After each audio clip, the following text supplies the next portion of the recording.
3, 2, 1.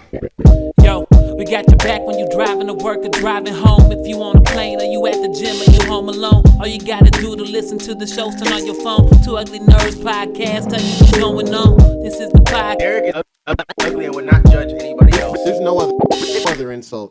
When did you learn that you were Two Ugly Nerds podcast. Welcome to the What's going on, guys? Welcome to the Two Ugly Nerds podcast. News from the Black nerd community. I am your host, Derek, the podcast guy. Liverpool won yesterday, so Congratulations. first game of the season. Yes, sir. All right, there we go. I'm always joined, we're in the right order, by Ian Reserve Music, audio engineer / super producer, the father What's dad going on? himself. aka electrician, apparently. Oh wow! You know, Add that light to your switches notch. together. Man, that was Electrician too. Oh my goodness. Okay. Yeah, man.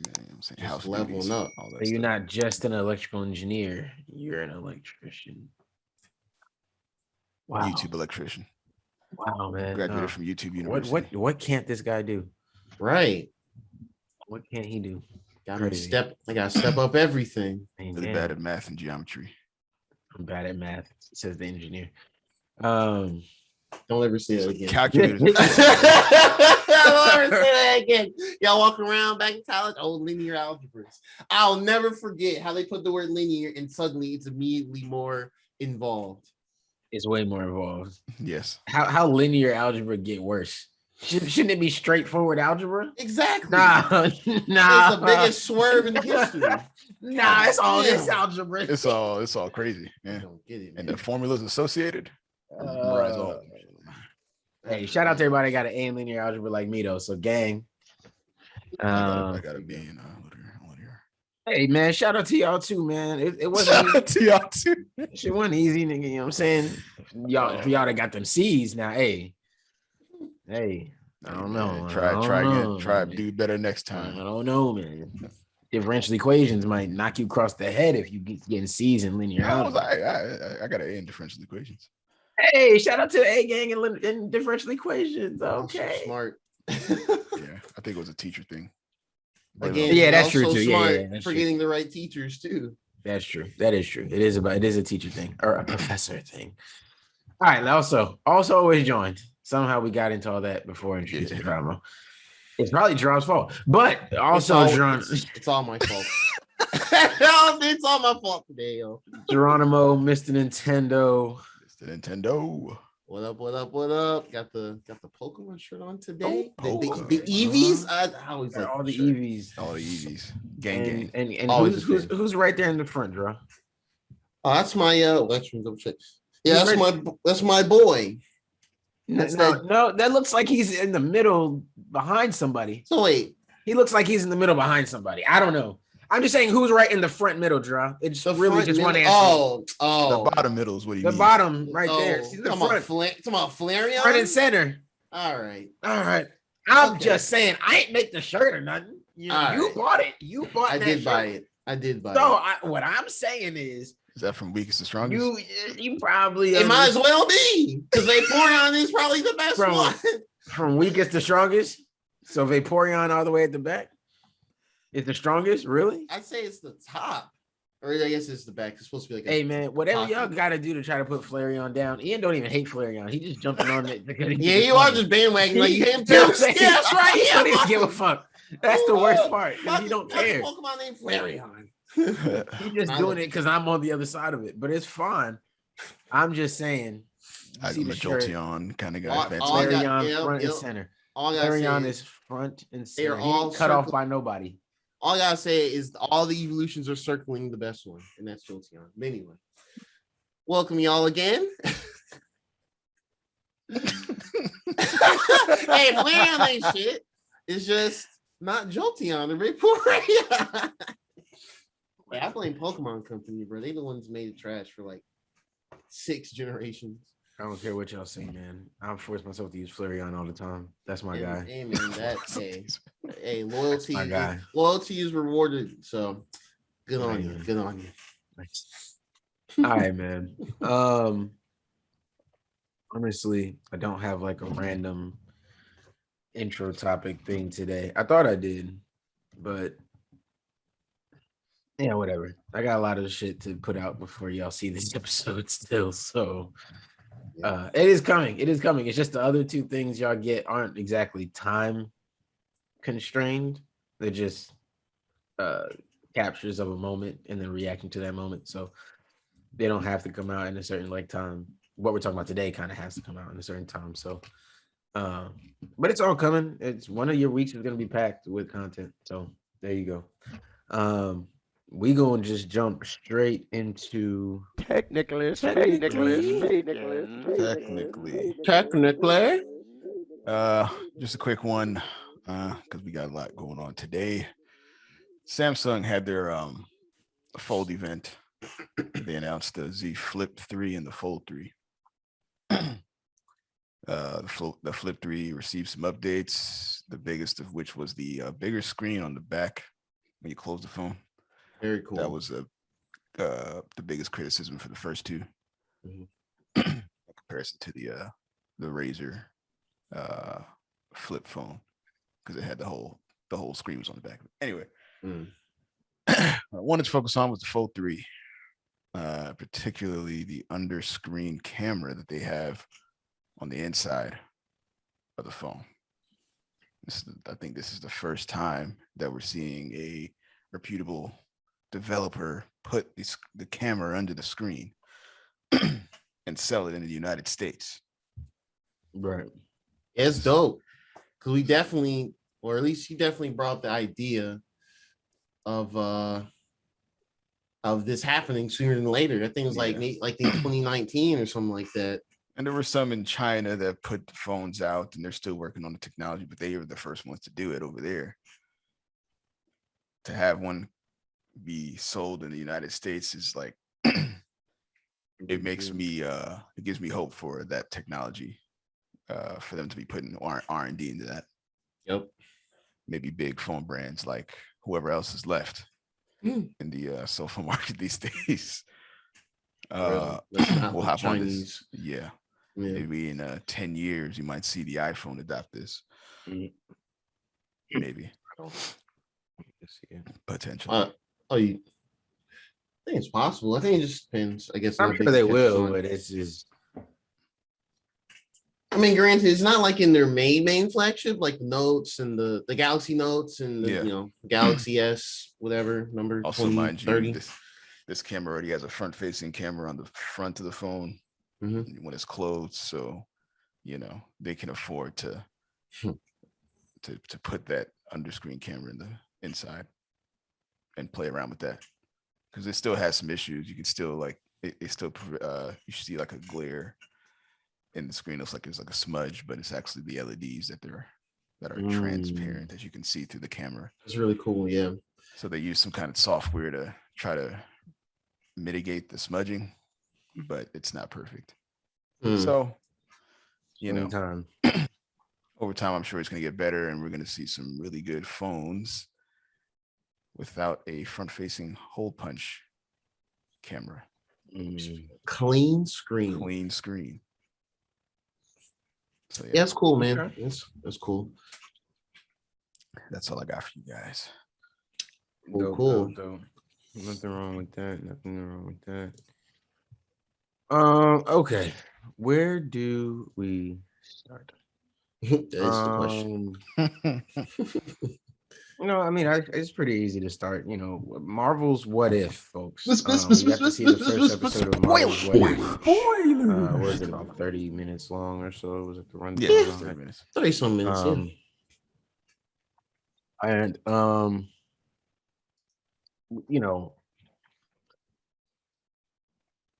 okay, how did y'all feel about it? Because I know we had a couple different opinions on certain things.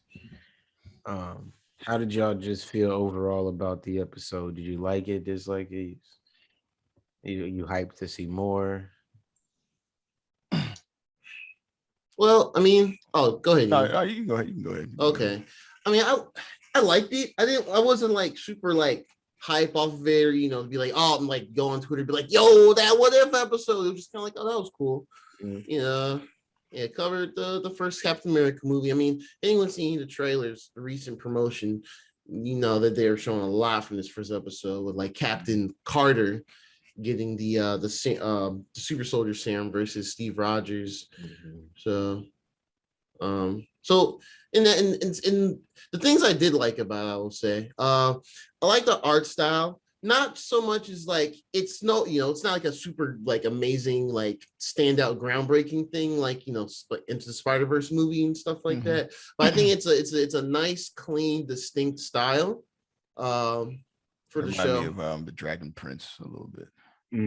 Oh yeah. Oh, yeah. That's actually a good comparison. Yeah, a little bit like the Dragon Prince, kind of that kind of 3D animation and stuff. Like, some of the action scenes are pretty good. I'm sure they had the flexibility because it's animation versus live action.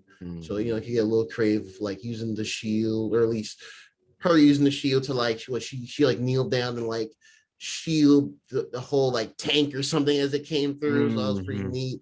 I don't remember if Steve did that in the original movie. But overall, I mean, it was cool. I guess the main big twist at the end was that Cam Carr actually, instead of just like sacrificing the world and being like frozen or whatever, I guess how the original thing, she had to push this Hydra demon, like a big I don't know, octopus monster thing, squid monster thing from a different dimension. And she had to like, when she did that, I guess she defeated over the span of, was it several decades, and it came out to Nick Fury and Hawkeye. We're like, oh, it's the Captain Carter and all that stuff. So I'm curious what we're gonna do with that. That's like leading to some Avengers stuff like immediately, I guess. Overall, it was cool. I don't think anything like super amazing. It was nice. It was just nice. So I think, like I told you guys, I think I overhyped it in my head before I went into it. Like explaining how this follows the Loki show, and with all the timelines and stuff, and how this is just like one of the timelines. Felt more out. I think I enjoyed explaining how they relate more than I actually enjoyed watching this episode, if that makes sense. I see what you mean. I think mostly because I didn't really enjoy the Captain America story. You know what I'm saying? It was kind of meh to me. And for me, this felt like it was just female version of that. Insert Peggy and Iron Man apparently. But that was it to me. I was like, okay, this is cool. This is all right. This is nice. Like you said, this is nice. I probably should not have gone into it thinking it was going to be something more than it was going to be. And I'm not even sure what I wanted it to be, but I mean, initially from when they first announced this last year, my expectation was like, I thought it was gonna be kind of like some cool side stories that don't relate to each other at all. But given all the shows we've seen this year and how Loki ended with the multiverse stuff just blown up, yeah. And now, like, it seems the more so they've shown this, it looks like there might be some team up of these different alternate characters and stuff. I don't know what's going to lead to it. Yeah, so it does seem, it's like it's weird. It's like it's not like, I mean, I think they said it's canon to the MCU technically, but it's like, I don't know. I guess we'll just have to see. I guess the first episode again was just basically, what if Sharon, Peggy Carter took the super soldier serum and all that, and it plays out most of the same plot beats, vast majority of the same things. And Steve Rogers remains scrawny, scrawny kid from Brooklyn. But yeah, I mean, I definitely get that though. Like, I guess it's just a different scope of a project for him. Yeah. Like my wife put it, she ultimately said like this feels like a filler series, like leading up to whatever else is next. Yeah. And Captain America, I guess, I mean, it's a really basic what if type scenario. It's really basic. It's just insert this, like you said, just insert this character instead of the main one that see how it plays out. So I mean, I think as we go along, we'll have more interesting what ifs because this one Yeah. is pretty. I think they also did just so it's I guess kind of inviting to put the idea of these what if scenarios, but this is such a basic, straightforward one. Like with the next, I'm guessing I think next week is gonna be with T'Challa is Star-Lord for the Guardian of the Galaxy. So it's like, how did that happen? How did they snatch him up from Wakanda? Like, how does that work? Yeah. Yeah, so that I think that's a little more interesting because that both of them don't have any relation at all. So, but yeah, no, I definitely see though. It's pretty basic first episode. Nothing too hype. Social medias didn't light on fire or anything. So, I mean, all right. So just kind of to throw myself in here. I get what Ian was saying, where he said this is like a filler series.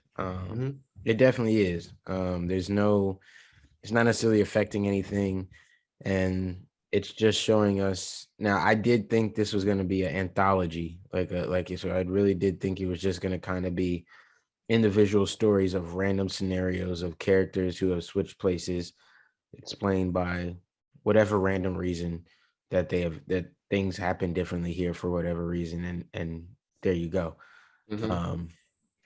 So that is more of what I was expecting. But to see that there is some continuity throughout the whole series, the episodes are connected in some way. We'll just have to see where it goes. I don't think it's bad. I think this, for me, this was more exciting. I thought it was cool, to see Peggy get the serum and everything, and see how against it. It wasn't, to be fair, they didn't have to overdo it, which I think was good. They didn't have to make it like a million different dudes that didn't believe in her. They had one guy represent what a lot of people at the time would have represented. Is that woman can't do anything. This is pointless. We wasted the I did like project. that. So I thought that was really Yeah. cool Yeah, it was for them messaging to is show good. that and then show her overcoming that. You know what I Yeah. mean? I thought it was great how they flipped the "you're lucky to even be in the room." So it's stuff like that I took from it. That's what I thought was pretty cool. And like Gerard was saying, because there's animation and there's less restraints and limitations, you got to see her do a lot of cool moves with the shield and stuff like that. That I thought were pretty cool. She was able to fail in certain ways that you can't fail when in live action, and she was able to succeed in certain ways that you can't succeed in live action. So I thought they took advantage of being being animated really well. Yes, I really enjoyed it. I honestly did. I was having fun watching it. I mean, don't get me wrong. I don't know if I gave the impression that I just was down on it. I liked it. I just don't know. I know I liked it. I actually genuinely liked it. It's just like nothing got me. Not nothing. I did like the the whole messaging of like she's a woman and being a leader and taking that position in the war, where it's all the generals and all that colonels etc. Just dudes. So that's good messaging. I do agree with that for sure. I think that's kind of been her thing. Well, I don't want to say her thing, but I think that's been always a good way, a good kind of theming with stuff she's in, like for parts of the Agent Carter show. I think she's a good display of that, as well as like the origins of Shield and all that. So it's cool for that. Yeah, it was good first episode personally. Yeah, I definitely enjoyed it, man. I think they did a good job. So I'm gonna look forward to seeing more of it. I'm glad it's not such a heavy watch. It was kind of easy to just sit back and I don't have to be looking for every little Easter egg and every little thing in this, because everything is just kind of random and whatnot, and you can't take anything you see here too seriously, but also not too lightly. So I did think it was cool. Yeah, I don't know if I have much else to dive on it, but it was good. It was fun, cool scenes. Yeah, now that my expectations are in line, I think I'll be able to receive the next few a little better. Oh, and For I guess sure, for sure. I did also realize that whether you want to call it propaganda or what, I did think it was cool that they showed that Steve is still going to be Steve with or without the serum. You know what I mean? He's still going to be Yeah, a that's brave cool. dude. He's Yeah. still going to be this guy who stands up, tries to do the right thing, thrust himself into situations, So I did think that was cool too, just to kind of reinforce that. Yeah, Steve is Steve. It's not going to make a difference whether he is, you know, got a super soldier serum or anything like that. He's still willing to go out there. So I thought that was dope. And you got to see a different relationship there that doesn't always get shown. Well, no, it does get shown sometimes, but it doesn't always get shown in the best light. This one, seeing the quote unquote the stronger woman with what technically in this situation would become the frailer, weaker guy. You don't normally see that shown positively, but for them to still be like, no, you still owe me a dance, and I still, that's different. Normally when you see it, it's in stuff like maybe like Big Bang Theory, where the nerdy frail guy, weak guy is with the more demanding or strong-willed woman. And while it's shown as a positive relationship from time to time, it's also the butt of a lot of jokes, stuff like that. So so to see it shown there positively, I think was really dope. Just because there's all different types of relationships need to be shown, man. So I thought that was cool too, to just put that on his head and not make it to where Steve wouldn't still want to be with Peggy. Yeah. So thought that was interesting. But yeah, that's pretty good. Okay. Well, it's only the first episode, so no need to go into type ratings or anything like that. That's pretty cool. Okay. Yep. All right. Yep. Wednesdays. Let's oh boy, let's do this because yeah. All right. James Gunn's The Suicide Squad. Greatest comic book movie of all time, said Rotten Tomatoes like a week and a half ago for like a day. Oh, they definitely gave it like 100%, didn't they? Yeah, it's down. It's like 90 something, but yeah. Which was funny because I was like, why are all these glowing like this? It was weird because like I going in, I was like, I'm gonna enjoy this movie. But when I watched it, I laughed at some parts. A lot of other parts were not funny. I think the visual aspects for it were surprisingly cool. So I had some pretty good shots here and there. I think the action overall was good. This movie was fantastic to me, honestly. Yeah, I actually enjoyed it. I mean, there are definitely some issues with it, especially god damn, the older Latina chick who was a character in Birds of Prey Harley Quinn movie. It's like she's being a completely different, unrelated character that she's playing. That was confusing. I definitely was kind of hoping Harley was like, multiverse. Sure. Don't worry about it. It's just a multiverse. Sure. But Flashpoint didn't happen yet. Yet. Fuck it. Oh man, that's the way WB think. Fuck it. Who cares? Multiverse. We told you we were doing it, so we just they're over here. Didn't really care for that. But yeah, overall, I did enjoy it. I enjoyed it. For some reason, basically, I didn't see the other Suicide Squad. I just don't know enough about the Suicide Squad stuff. But the very beginning of most of the characters just dying in the first 15 minutes. Spoilers. Holy hell, spoilers. Sorry. There's a spoiler. It is a spoiler review. Y'all definitely heard a spoilers drop somewhere before this anyway. My bad, guys. But you guys know what happens. You heard a spoiler review. Yeah. We didn't say spoilers for Marvel's What If either, but you heard a spoiler drop before then too. So yeah, you're gonna hear it a couple times. I'm gonna flip flop between the draw one and the regular one. Hey. But yeah, I just use the draw one. I don't use the draw one. Honestly, yeah. Oh man, you can share that. When I use it. Oh man. How flattering me and my dropping skills or just the random drops. It's hilarious. It's perfect. All right. But yeah. So like the vast, at least most of the characters that were in a lot of like promos early on, they all just fucking die. And then I'll get lit up and die in different ways. And it's like very gruesome and like what happened? Like they They killed, what was his name, Captain Boomerang? Like what? Brought him back just to kill him. Javelin gone. Wild stuff. Wild stuff. Was that? I mean, did y'all expect that? I don't know. Just I just don't watch enough DC stuff to be like, oh yeah, this will totally happen. I definitely was like, bro.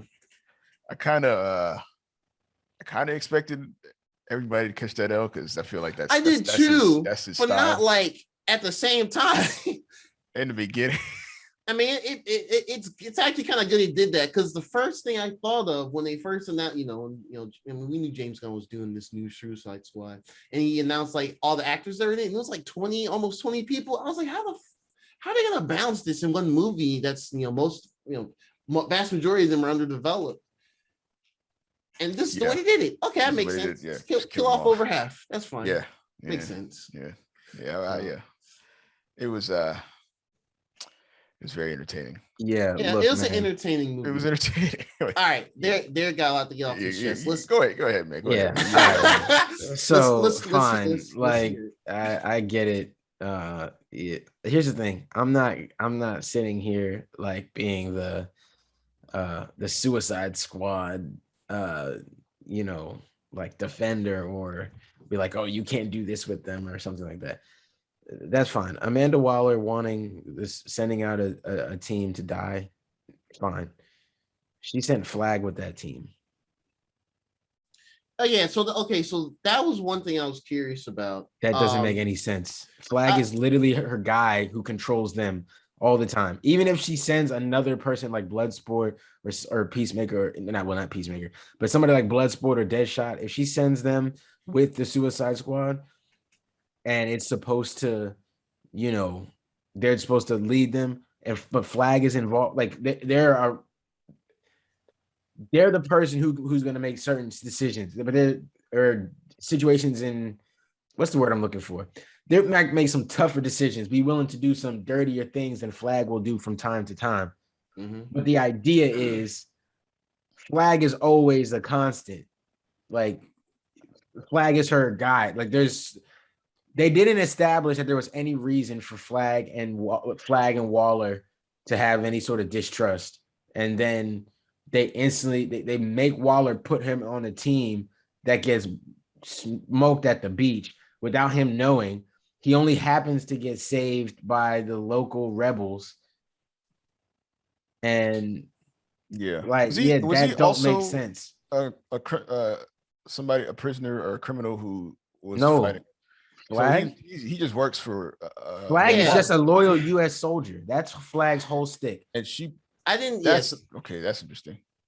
Yeah, it doesn't make sense. Rick Flag's character confused me. Just general. I don't know the character. Yeah, because because I watched it and Cam was here. He came out to watch it. We watched it and I kept asking him like, "What's this Rick Flag dude? Like, wait a minute. He doesn't seem like just a villain. They're just expendable. He seemed just like a military dude. He's like, yeah, he's like a military dude. I was like, all right, interesting.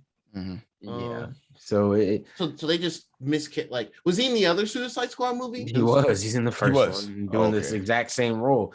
My thing is, and this is my issue with James Gunn, and maybe this is the issue that people who were fans of the Guardians of the Galaxy comics and those characters, maybe this is the issue that they ran into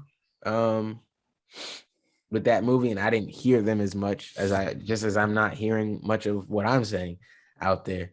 It's a lot of love and it's a lot of, yes, we love this and it was so crazy, but it's just like, yeah, well, this is still, you're talking about Amanda Waller is you can't even call her an anti-hero because she really ain't trying to save nobody but America. And even that, she's willing to give up parts of America if it's going to save more of America. So it's you understand, like, she's a very powerful character. Like, this is a lady that be going toe-to-toe with supervillains.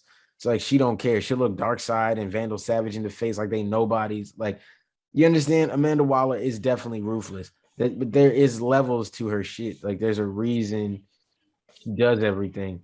For her to just randomly send Flag out there with the team that she expects to get To killed fail, yeah.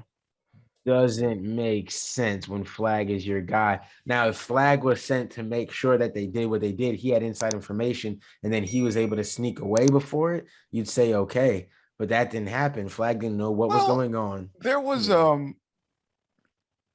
they did mention there were some situations where they had bad intel on some of the heroes, and um that ended up being a critical piece that messed up the entire mission. Like But she maybe knew, she knew that Pete Davidson had made the deal. Blackguard. She knew that Blackguard made the Blackguard. deal with oh, she knew that. she knew that. She knew that. That's why she sent them. They were supposed to die. They were the distraction. Mm-hmm.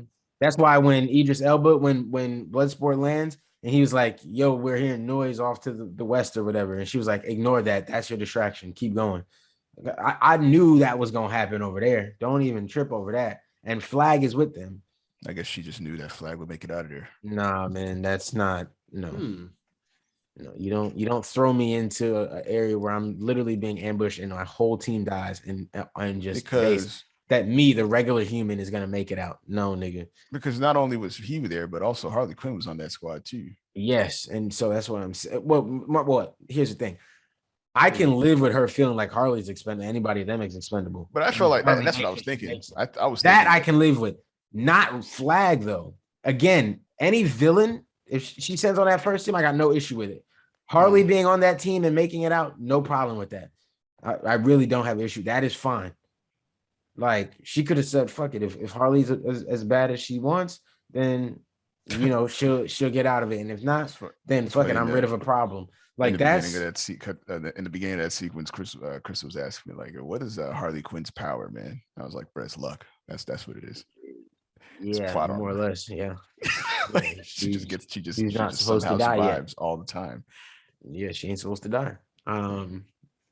Yeah, I mean, no, yeah, she. I mean, don't get me wrong, she's a skilled fighter and all of that too, but Yeah, she don't. Yeah, there's no special power, popping up for her. pain tolerance. That too. Yeah, she's been through a lot. Yeah. And she's crazy, but she's also smart. She's super smart. That's another thing that this movie missed at a lot of points. And all right, man. Maybe I'm just gonna sound like the old man, but I think bottom line is if you know too much about any of these characters, you wouldn't be able to enjoy it. I guess he stripped too much of their core for comic relief. yeah, man. My thing is like, Yeah, and there's a world where I can understand Harley Quinn not being with Joker anymore, exploring her sexuality, being with girls, being with dudes. I can understand that. But for this whole movie, for basically it's just to be like, I want to fuck the Australian dude. Now I want to fuck the Spanish dude. Now I want to fuck this dude. And I kind of want to fuck Idris Elba. Now I want to like. It was just She wanted to smash Idris Elba. I don't know if they really. Maybe they were just like a slight implication that I thought I picked up. She didn't. She I was. don't think so. That's what I got from as the movie progressed. She just kind of moved on, because the people she wanted to fuck died or she killed them. So and then I still thought that it's Angel splooshing all of this. I still thought that was corny. That line is still bad. I think that's still not good. All the ones from the trailers, like the Island of Dicks, none of that. Island of Dicks. That was hilarious to me still, man. Oh, really? Sorry. Yes, I never liked the Island of Dicks. I mean, it's weird. It's weird. They've had, even before they land on it, like before they even left Bell River, whatever. They still had decent interactions. Peacemaker and Bloodsport.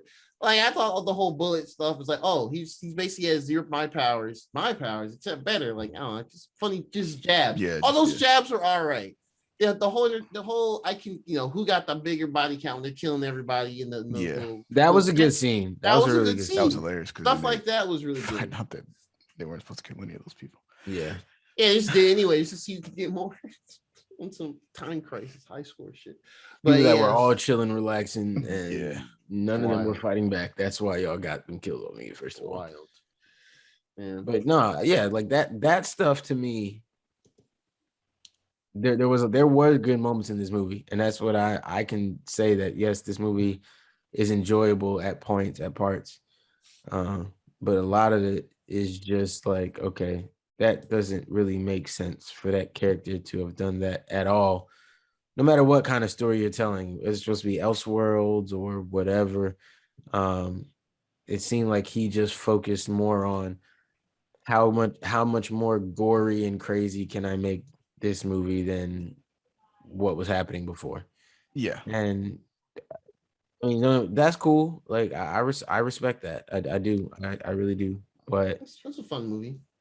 yeah, yeah. But is it a good DC movie? Is it good for DC? For DC, I I don't mean, know since you're that. breaking it down, probably not, because I don't. I feel like this movie is for people like me who like Yeah. aren't super Don't care about the invested in characters, DC and that's stuff. Yeah. cool. And that's Yeah, that's probably why we so I enjoyed guess it. yeah, that's probably yeah. So I guess that's part of the perpetual Warner Brothers DC problems, I like to call it, where it's like they're unsure how to make proper uh faithful DC property like movies, maybe shows. I don't know if I want to say shows, but I'll just say movies. Um, and not resonate with like the big DC heads like you, Derek. So, hmm. So I see that angle. It just misses.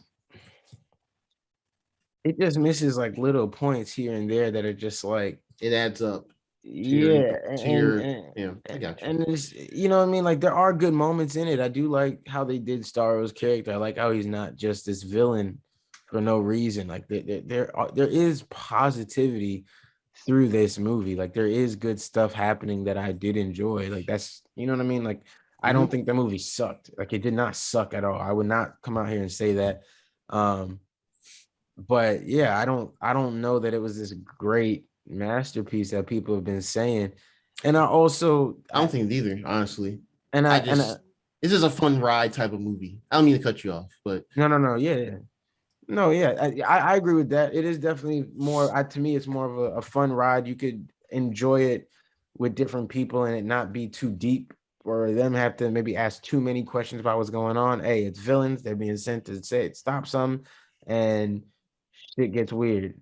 As niggas die, just watch it. It's not that, you know what I mean. Like I get it. At the same time, I'm only gonna mention this once here. We don't have to stay on it. I'm just gonna mention it once. It is still very difficult for me to watch a James Gunn movie knowing the shit he's gotten away with and just was glossed over, and everybody's like, well, he didn't really do anything, or we can't prove he really did anything, so it's cool, we like his movies, we'll just keep going. I hate this selective cancel shit because everybody was upset, everybody said this was wrong, we all agreed it was wrong, and then they were like, well, we can't really prove that he's actually done any of this stuff. Yeah, he was just going to uh rape and child pornography and pedophilia themed parties and all types of shit. And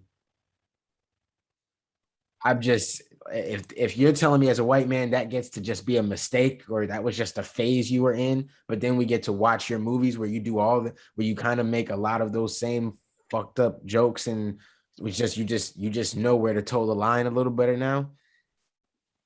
It's hard for me to give that my full energy, because I know that a lot of the rest of us would not get anywhere near those same opportunities, and definitely not being fired from Disney just to be hired by WB, which to me still says a lot about WB. For Disney to go, oh shit, y'all ain't care that much. I thought y'all was going to be mad at them for that. Oh, you not mad at them? Well, fuck it. Let's hire him back. Not only he got fired from his job for what he did, he was like, you know what? I understand why they did. There's an article out there you can find where James Gunn says, no, I understand why they did it. They did the right thing. They were supposed to do that. Like, yeah. And then they got his job back. Yeah, I was still pretty Like, somewhat surprising. Like, yeah. I have to admit that did affect me as I watched this movie.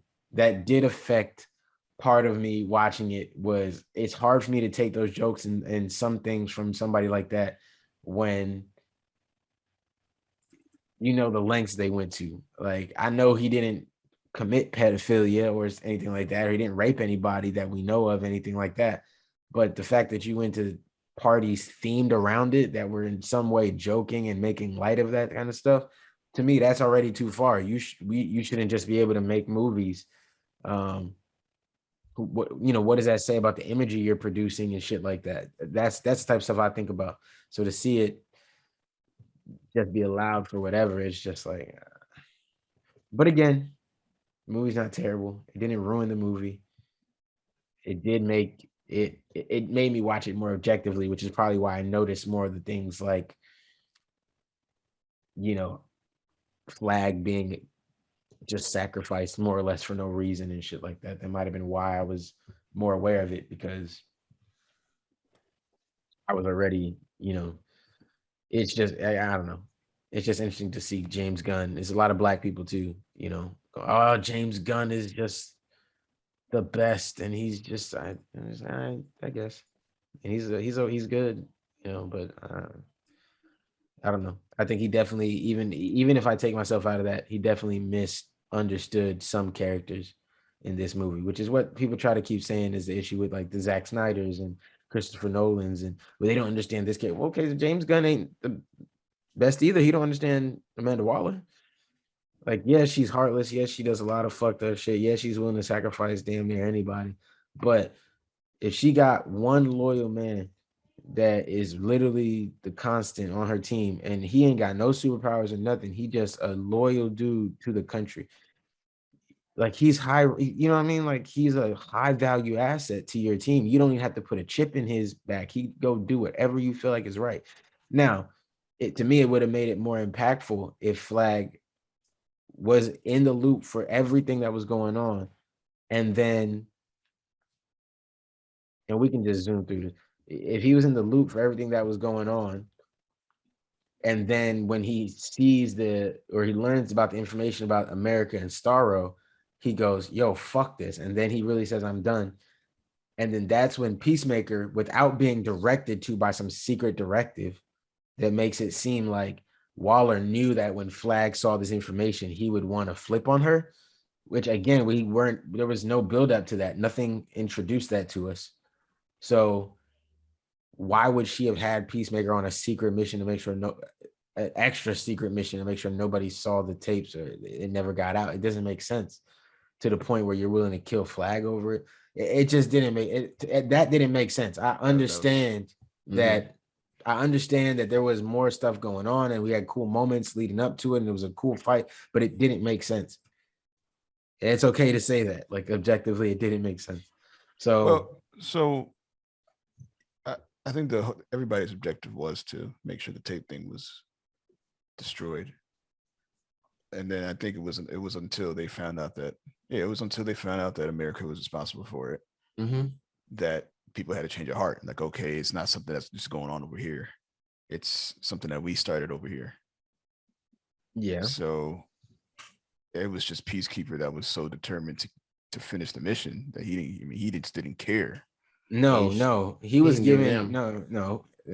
given a specific extra duty from Amanda Waller to make sure that it was destroyed, and that if anybody was going to flip, and here's the thing, it makes no sense, right? Because now they have them wiretap, they can hear everything they say, they can do all this shit, right?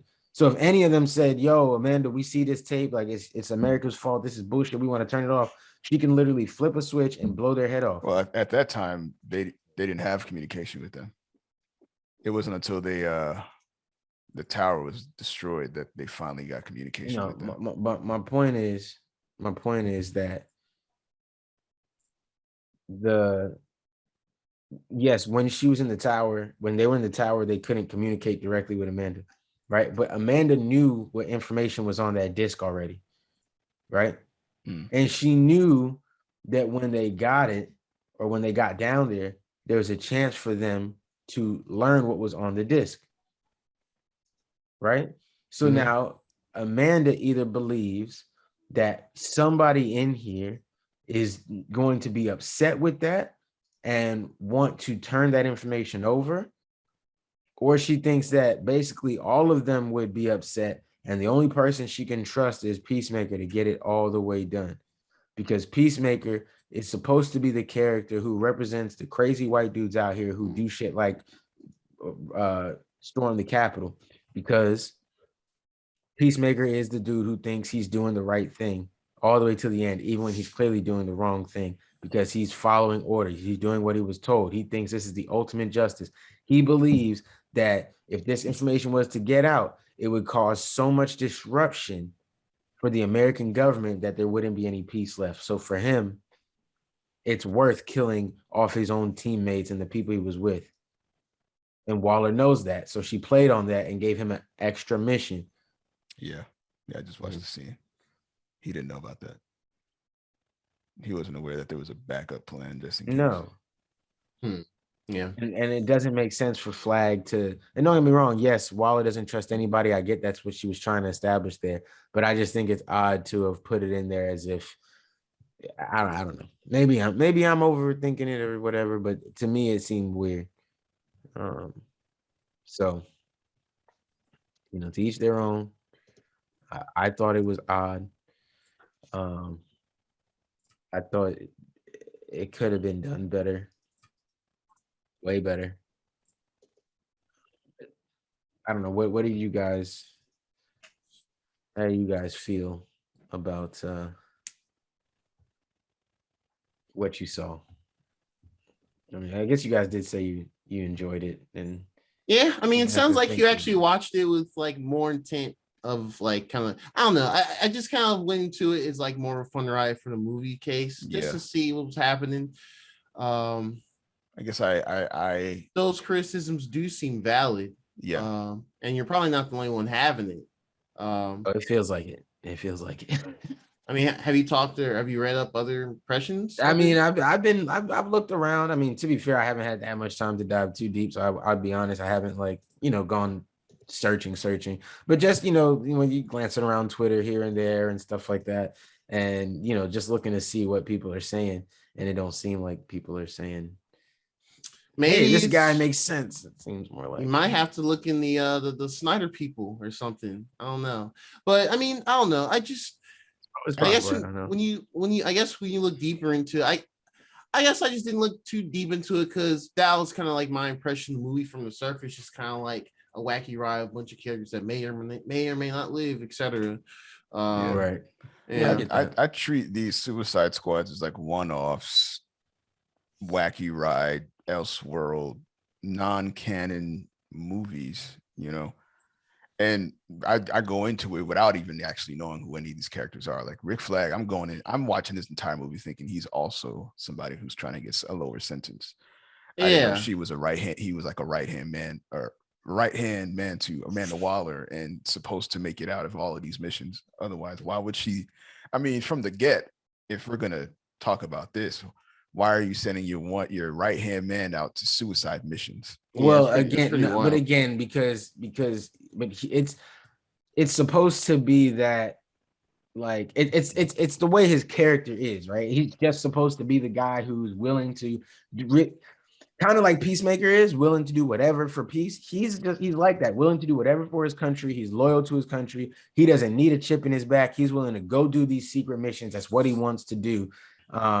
And he has, this high experience. He's, skilled fighter, skilled, use all different types of weapons and stuff like that. He feel like he can go into these situations and get out. You know what I mean? And that's the risk he's taking every time. But to have a plan designed against him or what he could potentially do is just, I don't know if it's a plan designed against him.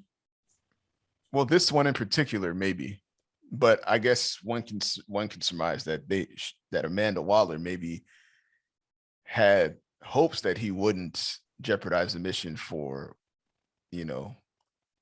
based on what he saw with the information he gathered.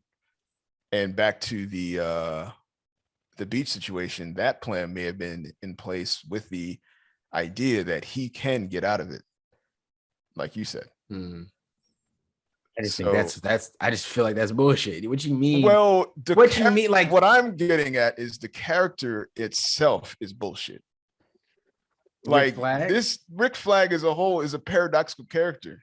Like you're sending somebody who doesn't have to be in these suicide situations Yeah, but on suicide missions.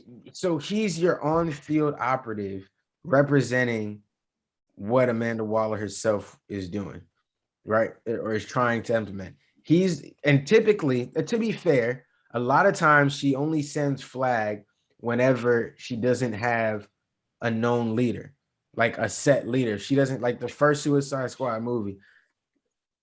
Yeah, you could say Deadshot was kind of ended up being a little bit of the leader. Harley, maybe I guess it looked like a leader a little bit in the first one. But the idea was Flag is there to tie it all together, to keep everybody on path. He knows the plan. He knows the full plan. You guys know your pieces. You do this, you do that. Flag is your field operative guy who can do it. This one, Flag was a little bit less needed. One, because you had Bloodsport already. You had Bloodsport already. And I mean, Peacemaker is an elite killer. I don't know that he's an elite tactician and set. I mean, like you know what I mean? Like he can fight and he's quick, but I don't know that he's gonna be, hey, you do this, you do that, because he takes things very literal too. So it's he's not exactly the brightest character. And they're definitely not portraying him that way. So I don't know that I see it that like that. But you already got at least Bloodsport on this mission who can take charge, but they feel like he doesn't really want to be in charge. So instead, and Peacemaker ain't really got the intelligence to be in charge. So instead, Flag still goes. My thing is, how do you not send Flag with the real team? How do you send him into what you know is going to be an ambush where they're going to spray everybody? That doesn't make sense to me. If Flag knew and then he held back in the water and flew and swam to the side, let them get burnt up, and then he went and met with the team. Like, okay, Flag, your job was to make sure everybody makes it to the drop-off point, rushes the beach, and as they're getting shot, you dip off. That would make sense to me. Having it just so that he just happens to survive and get saved by rebels in the forest is just like, huh? Like It's just, and then he goes on this next mission. Well, I guess that was the whole. This part two of the mission, the main mission. Can't. And then he stays and continues to fight. He continues on the mission. See, this is why it was fantastic to watch this movie without knowledge, because. Yeah, because the way you're breaking it down, it's like, damn. I should not like this movie. Like, it's like, no, this is out of character, and that's why I really wanted. Well, we're not on the topic yet, but that's why I really wanted to know how you felt about the next, the show that we're gonna talk about next. Yeah, and here's what's fucked up, because I'm gonna say exactly what you said about this. How you watch the Suicide Squads, like Elseworld stories. That's what Titans is. It's an Elseworld story. It's not supposed to be the exact things that we saw. It's not any specific comic book come to life, and we'll get onto more of that. Take of these characters and stories. They're like writing. I don't want to say writing. They're adapting their own story. Yes, don't get me wrong. There is clearly source material they're pulling from, but they're doing different things, and we'll talk about a little. Yeah, more of that I am. I'll definitely there, but. I definitely want to hear y'all talk about that more, because I did feel like there's a lot of things they did in these first few of Titans. Some core things that were. Yeah, it just seems like I don't think this is what people are not. I don't want to say people. I don't think this is what is part of origin stories or part of actual story. So I was like, we'll see. I gotta learn and see what's going on. See, because anyway, we're gonna get to it. We are gonna get to it. We get there. Yeah. Okay. Suicide Squad. Okay. Positives. How do we switch into positives for this? I did enjoy Idris Elba's acting. I really did. I thought he performed great. I'm not gonna lie. I thought John Cena played his role really well too. Whether I like his character or not. And people, I hope everybody understands that his character is not supposed. You're not supposed to want to be Peacemaker. Like I hope people understand that you're not supposed to desire to be Peacemaker, a blind person who thinks doing whatever in order to keep America at the top It's is the problem best. with American Like, nationalism and patriotism. Yeah, like, Peacekeeper was designed to be the extreme that, the extreme case of a that bad you're trying batch to of people. avoid. That you're trying to avoid. Like, so I just like, look, guys, like, anybody who's like, I love Peacemaker, he's my idol. It's like, okay. Well, don't do that. Oh, well, I mean, characters be characters. Yikes. So like, hopefully you're not out there being that guy. Please don't. But John Cena, like I said, he did a great job performance. I thought Buddy who played the Thinker, I thought he did a good job too. He plays his role well, I thought he played his role decently. I thought he played his role really well. He definitely seemed like the asshole overconfident scientist. I thought he did that well. Even though his outfit, I won't lie, his like costume wasn't the best, but had a tracksuit, and then he had like it kind of looked a little Disney Channel villain-esque. I'm not gonna lie. That's how it looked to me. It looked like he looked like a villain. If you had told me he was the villain from what was that Disney Channel superhero movie? How High or no, not How High. Sky High. Oh yeah, if you had told me he was a villain from Sky High, I'd have been like, yeah, okay, that makes sense. Okay, I see what you mean. Yeah, they definitely leaned on the. Yeah, it was definitely a very corny look that he had going on. That's just the way he looked. That's just how he looked. That's his choice of fits, I guess. Yeah. He looked like a Sky High villain for real, man. If you just like Google Sky High villain real quick and see it, he looked like a Sky High villain. He just kind of looked like that. I don't know. He just like maybe it's just like money spent CGI. Who knows? But he just looked the greatest. Polka Dot Man was cool. He was cool to me. They made his powers. They made his powers seem pretty cool, especially I'll tell you what, everything. Man. But his whole thing with his mom, what's happening? That was strange. What's going on? But no, that's strange on several levels. Yeah, that's a whole. That's a. To be fair, that's some psychological strange right there. I thought but I thought that was super interesting.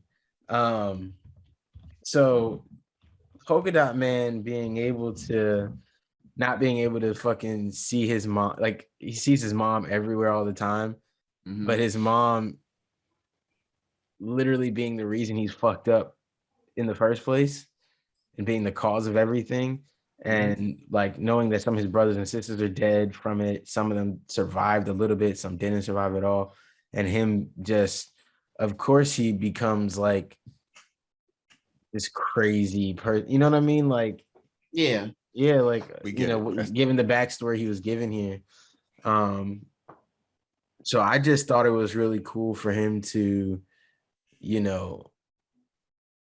be portrayed this way. I thought I think that's probably the best part James Gunn took, like for him, that him doing something like this and having his mom show up in crazy places, show up as Starro, show up in the club while he's dancing, like just in the most random spots. I thought that was funny. I thought that it was definitely funny. It was just like I was like, oh, this is good timing. Like this is but I thought it was just one of those things. Like it's really out there, but you understand what's happening. Like it's very easy to understand what's going on with his character. He's fucked up in the head. His mom fucked him up, and now he can't help but see her everywhere.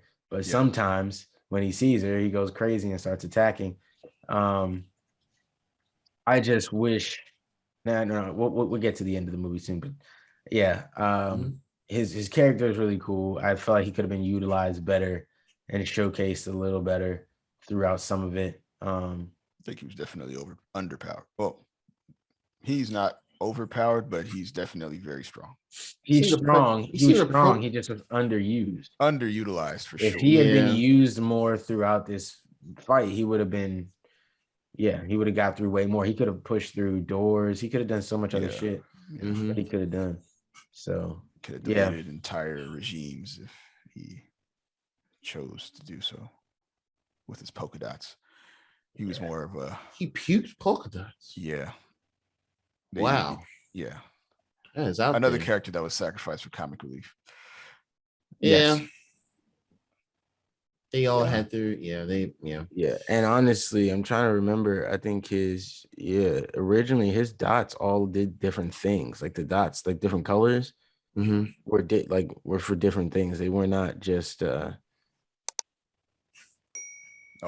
were not just like because it wasn't that Like a friggin' extraterrestrial. But I get it. Like they Game changed his stuff to fit this new style or this new idea that they're trying to push here with Starro and him having this being this extraterrestrial thing. You know what I mean? But I'm not even mad about it. I'm not mad about that at all. Like, trust me, I'm not here to be a prejudice. Like they did polka dot man history wrong. Like, stop that. Anybody doing that is a loser. But if you're gonna do it, don't waste it. You know, that's how I look at it. Just don't waste it. And to me, they definitely wasted it by just not using it enough. So yeah. Hey, they could have got more creative with his abilities. Yeah. Instead of like, oh no, he's puking up rainbows in polka dot form or whatever. Yeah. They could have. Oh, excuse me. I think they could have got way more interesting with it if they really wanted to. They just they I feel like got a little lazy with his character. Same thing I think they did with King Shark. I know everybody loved his character. I still love King Shark. I think it's always great to see him. I liked him better in the Harley Quinn show. Oh, absolutely. 100%. Like 10 times more. 100%. I hate how this was not Groot. This isn't. This King Shark was not. They tried to make Groot, and they tried to make him Groot. So that's the thing. I'm glad I'm not the only person who felt that. I'm pretty. Like real rap. Yeah, like his stuff was kind of funny, but another, they had the sentimental thing where he was like, "Oh, I know have friends. Yeah, I won't eat friends." And so okay. Yeah, and they yeah. Oh, and then he, towards the end in that big facility, the whole aquarium scene. Yeah, that was. Yeah. So now when we go back and we talk about the argument we had a couple months back with James Gunn's style.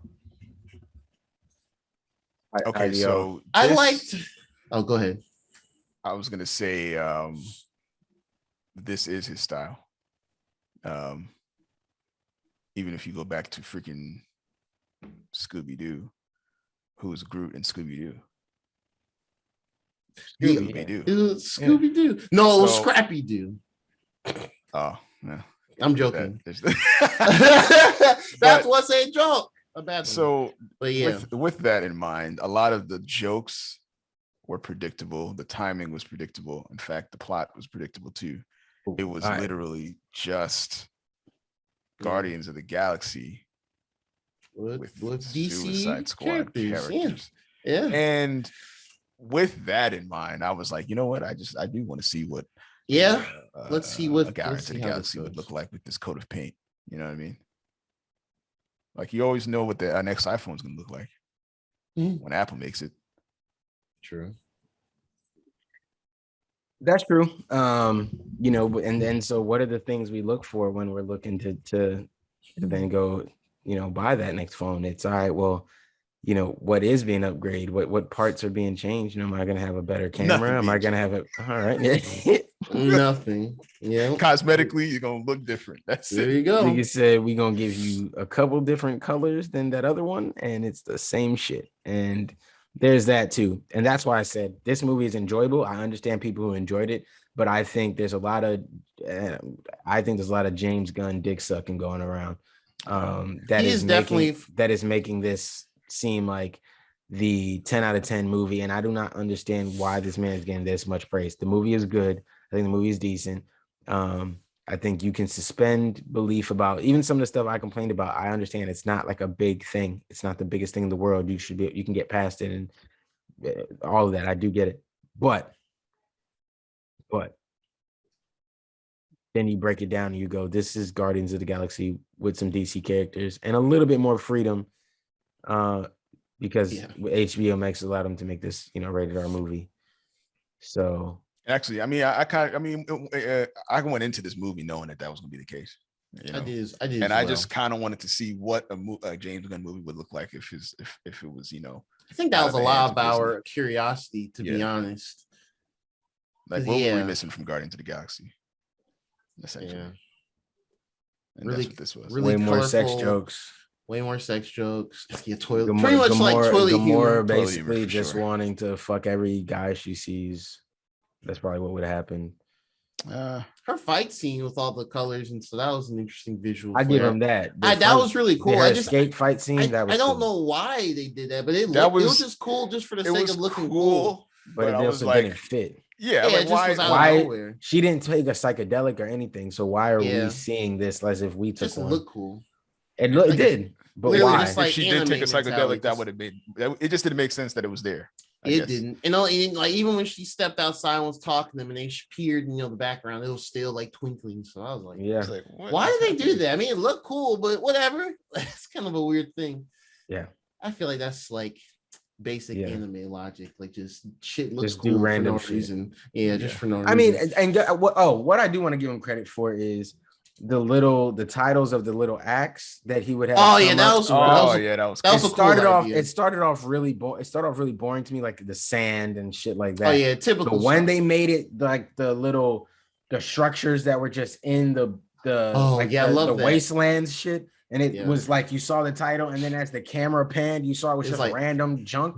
I always love stuff like that. I love visual effects stuff like that. Kind of like the Adult Swim thing that they usually sometimes do. Oh yeah. It's true. Yeah. Anything that's like that, I think that stuff is really cool. So I will check in for stuff like that. Yeah, I thought that was dope. You know what I mean? Mm-hmm.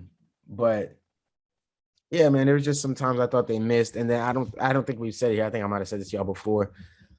They break into Jotunheim and they get into their stuff, all good, but then, because I guess Amanda Waller and her team lose contact, everybody in there falls asleep. Yeah, that was weird. Yeah, for sure. Everybody falls asleep until an emergency happens. Everybody at this top secret government facility falls asleep until an emergency happens. Yawns are contagious, apparently. Guys, like some things have to make some sense. I'm not saying Amanda Waller never sleeps. I'm saying she would not have been asleep in a room where everybody else was asleep and no one was paying any attention to anything. That wouldn't have happened. Yeah, it's pretty unrealistic for like surveillance type things. So. It just doesn't, and no one else in this building walked by and was like, "Hey, everybody's asleep. Somebody should be awake." Maybe like nobody. It just doesn't really make sense to me. I'm sorry that I can't wrap my head around that part of that movie at all. And my thing is like anybody saying like this movie is a 10 out of 10, they love it. It's the best James Gunn movie, whatever. Or this is the best. I don't think this is better than Shazam. Anybody who's saying this stuff, I genuinely don't think that you're sitting down and looking at the movie objectively. I think you either lean Marvel, and there's nothing wrong with that. But there's anybody you see saying that this is like great, amazing, they're probably not the biggest DC person. Doesn't mean they hate DC or they've never read a DC comic. I'm not doing anything like that. I'm just saying they're probably not as DC centric. They're probably not as DC heavy. You know, they're probably more leaning to the Marvel side of things, which is why you get this a good bit. Because it's just missed the mark on certain things, man. Because that does like just some stuff doesn't make sense to me. Why would they be asleep? Everyone. It just doesn't add up. And then for I don't remember who it was actually, but for the lady to decide I'm gonna knock her out because she's that was suspect to me too, because I was just like, oh really, just like that? And then we don't see was there any retribution to her? We don't know, because the only person we see two of the people that were in the room but didn't do it. We see them just go to Peacemaker, and I guess they were stuck on babysitting duty with Peacemaker because they disobeyed her or whatever.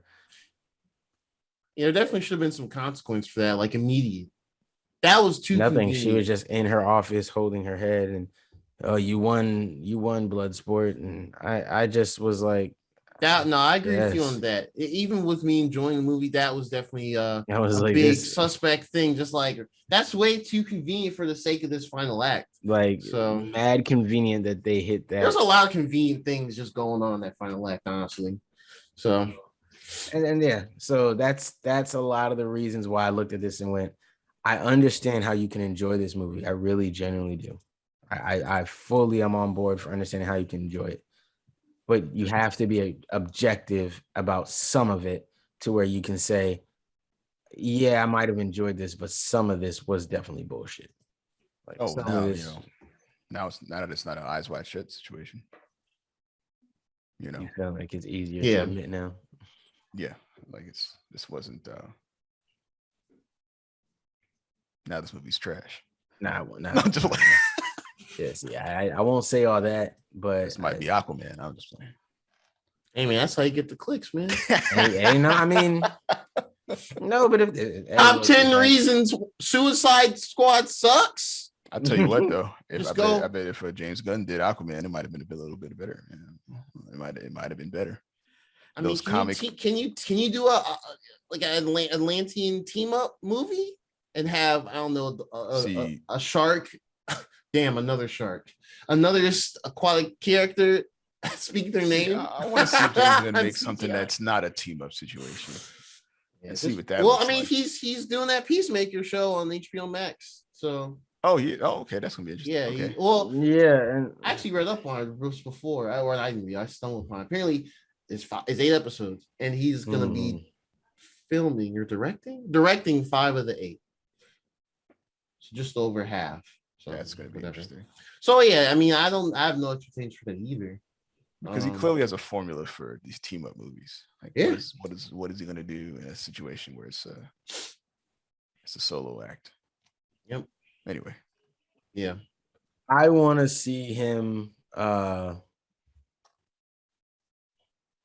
want to see James Gunn, like Ian said, do something outside of his actual comfort zone. I want to see him like be forced to write for one character. And I want him to be able to do something for a character that doesn't have to be problematic in any way. Like he's doing Suicide Squad where you're using fucked up heroes and da da da. I guess that's his thing. Can you do anything else but try to write the fucked up character or try to involve the fucked up character? Can you just integrate interesting characters just in general? Because James Gunn whole stick is I'm the fucked up guy. I make edgy jokes and well, if that's Scooby Doo was they weren't effed up characters. Yeah. okay, fair enough. But then Fair again, enough. that was definitely like But that's big 1,000. constraints too. And Yeah, he was heavily constrained. I'm sure. you know he's going to be constrained doing that, but he took that because I'm sure that opened up a lot of doors for him. Yeah.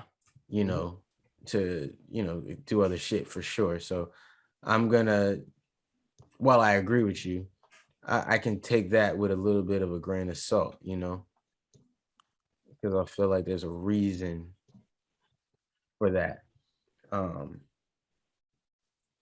These other ones where he's been a little more free, it's kind of always wrapped around that. Even in Guardians of the Galaxy, where he was limited a bit, it's you still catch the references here and there. Like,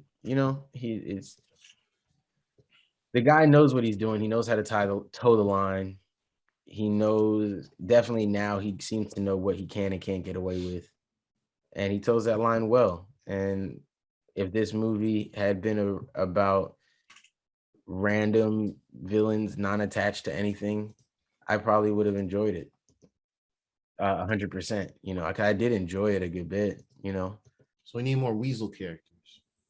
Yeah, they definitely. Yeah, he needs any type of rodent character, I guess, to do a movie. I really, I mean, y'all could tell me, but I really do think that Weasel character was just there for this movie to be the crazy thing. Is that like an actual like character? I thought oh yeah. I don't know. Is it okay? It Yeah, he's a is? real character. Yeah. Okay. Oh yeah, no, he's a real character. It's just again, I mean, don't get me wrong, like that's the point of these movies, right? Like James Gunn goes into these movies like Suicide Squad and Guardians of the Galaxy with characters that you don't really know, with characters that aren't popular at all, that you can probably get away with twisting shit up a bit more. Yep. And I do think with most of those characters, yeah, there's no issue with twisting it up. Polka Dot Man, switch it up, do whatever you want. King Shark, Ratcatcher too. Ratcatcher too, whatever you want to do, switch those stories up all you want. Those can be dope. I'm with that. But certain characters, especially ones that have been introduced to us already, this, you know what I'm saying? Like Rick Flag, we've already been introduced to him. And since they went so hard and letting us know that this isn't a reboot and it's not really a direct sequel, but they still reference stuff from the old movie. If we're referencing it and we're saying that that movie still exists in some capacity and it happened, then I would just think that I don't know, man. To me, It's it weird. just seems like why not just keep things copacetic? You know what I mean? We have been introduced to Amanda Waller across multiple movies and stuff now. We expect her to operate in a certain way.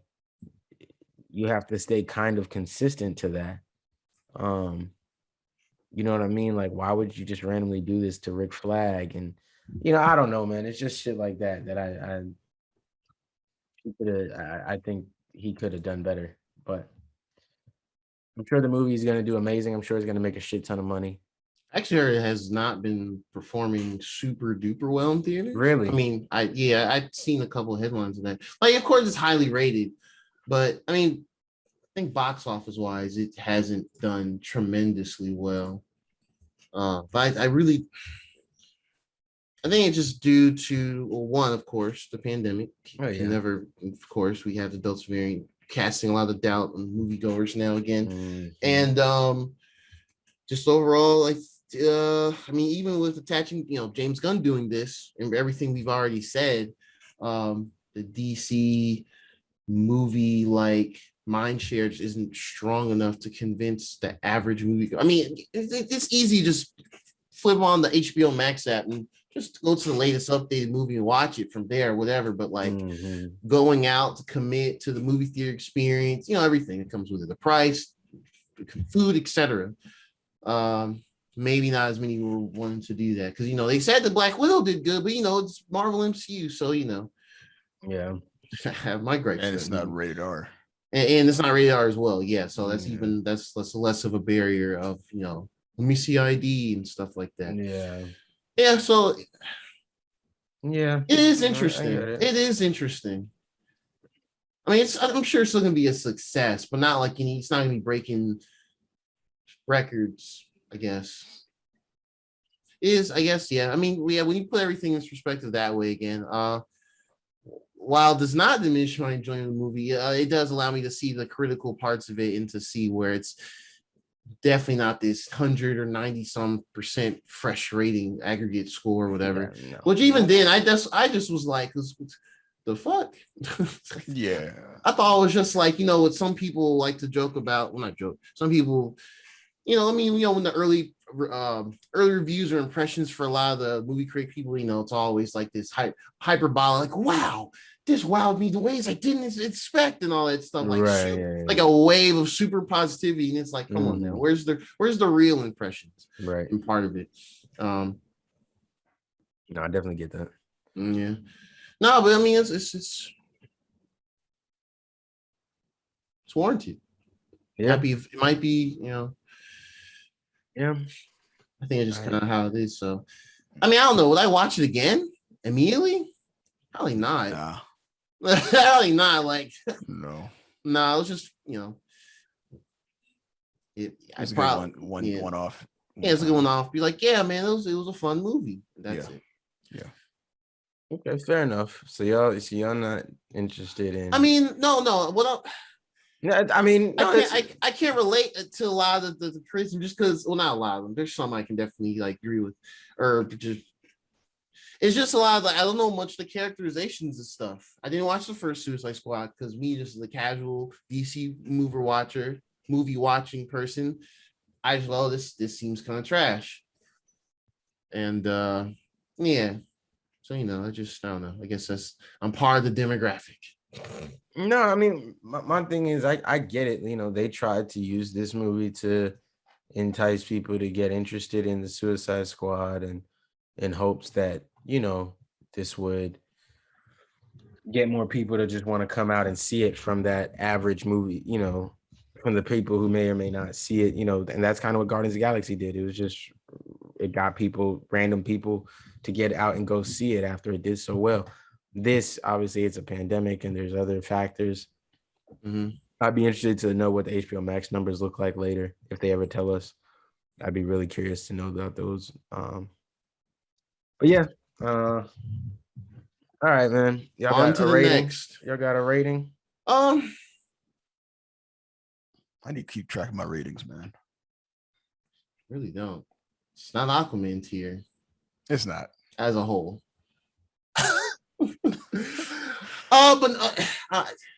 I mean, it's weird. I was never gonna give it a 9. That's too high.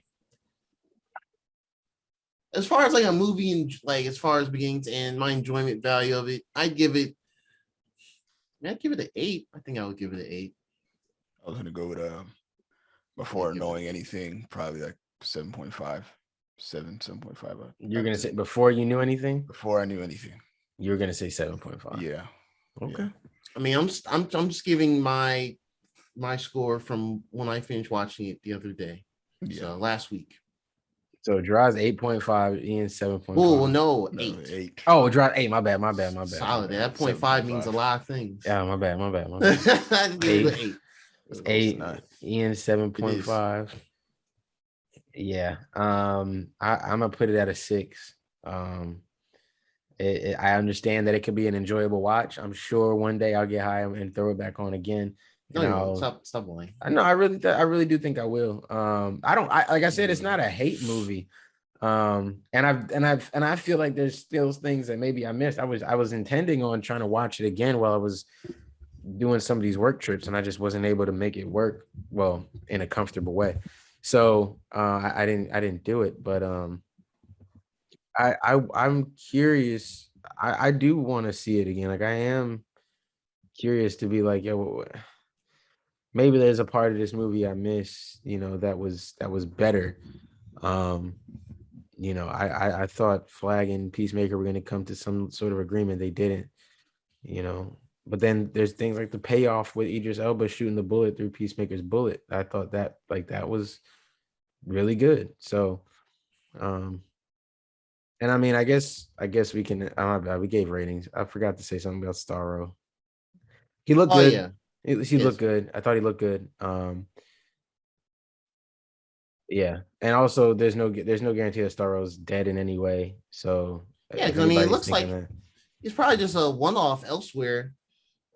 Yeah, I wouldn't Galaxy classify this as Starro being dead. He could easily still be alive somewhere. The iteration of himself could be somewhere. Hell, that one grew over all the years. So yeah, so you just don't know with Starro sometimes. So. But I did think he looked cool. I wish he had.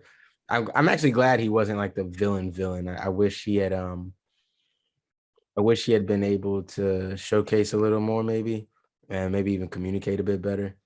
But yeah. So I did think he was cool. But yeah, 6.0 for me. So we'll call it a day there for the Suicide Squad.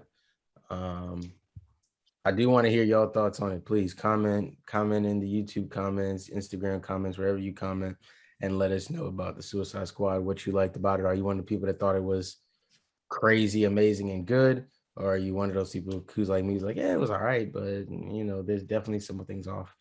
So let us know. Talk to us about it. I'm interested. I'm really interested to hear about thoughts on this, because I saw a lot of the love online. I'm interested to see if some of y'all think that same way. Okay. All right. Last but not least, Titans season 3 has begun. And they started off by doing something that I did not think they were going to do. Dropping the first 3 episodes. Now I see that I wasn't prepared for that either. I wasn't. I was like, oh right. no. I had to plan it for another time. I was like, I'm ready. 3, I'm not ready at all. Yeah, no, and because I want to watch them back to back, I want to knock them out. Yeah. So when I saw 3 episodes, when you told me 3 episodes, and I knew immediately, I was like, well, these episodes are at least 45. I was like, I'm not even turning the app on. I was like, I'm not doing that. I'm not even gonna go look for that. I'm gonna just keep doing what I'm doing. That's the only way I found out, bro. I turned it on and it said episode 1, 2, 3. I was like, so every live, not every, but a lot of live action shows just doing the whole. Let's do the 3. And then we'll get you into we'll drip feed you into the 1 by 1 because now it looks like that, right? Damn, the boy. I think the WandaVision was 2, I think, but first 2. Yeah, it was first 2. But the boys did it for I think both of their seasons. Or at least they dropped 3, 2. I think, yeah. Because I remember Nasi and we kept talking about like, oh man, the new season. It's like okay, Invincible did it. Invincible did it. Okay, Invincible did it too. Yeah. So I don't know any shows that's done it. Maybe like some of the other bigger AMC shows have done it, but I'm just saying. I know this is a trend now. I also think but look at the shows we're naming too, like Invincible, The Boys. These are shows that hindsight being 2020, we look at The Boys and be like, well, yeah, that's a great show. Yeah. Of course they did it, but they were trying to establish an audience. They're trying to establish people to come in. So your first season, you do something like this because you have no audience and you're hoping like, hey, I give you 3 episodes of content. If I can just grab your interest in the first one and then get you into some of the deeper setup lore that I'm creating in the second and third episode, I'll hook you in for these next couple weeks to watch this weekly. And I understand that. So you see it's normally these newer shows. It's not these Game of Thrones that already has stuff. So even when their prequel series comes out, unless they're, and they could be, I could see them fighting against some of the negative press we have from how it ended. But if say Game of Thrones is in the height and this other show came out, there'd be no reason for them to drop us 3 episodes, of that, because we already have hype for it. We're gonna watch it week by week already. You know what I mean? So I think that's what this is. This is Titans because it's dropping on HBO Max now. This is the first time that they've dropped the season of Titans, and it's been this accessible to everybody. Like it's a big drop, So I think they just did that for like, hey, come watch this. Like you want to see what the fuck is going on. And to be fair, these 3 episodes had a lot going on. Like there was a lot happened. A lot did happen. Whether you're familiar with these stories or not, a lot went down. So all right, let's start off the same way, man. How did y'all overall thoughts on the first 3 episodes? No, you don't have to go in depth, but just like, I mean, it's got your interest. You think it's good. You like what you saw. I feel like for this show, it's as long as I've been part of the pod and we've discussed the seasons and episodes. I feel like I've always been pretty critical overall with it, where I think it does have some really stark positives, but then it has some stark negatives. Okay. Well, overall, I came out watching the first 2 episodes. I think they're overall pretty solid. The big zinger at the end of episode 3, but we're not getting there just yet. Episode 1. So yeah, I gotta ask. All right, so the way Jason Todd got spoilers. It'll be here somewhere. I'm probably just talking out of turn. It's probably gonna be weird. You hear the drop, and I'm talking about there should be a drop. I'm, future y'all, future us. It's gonna be weird, but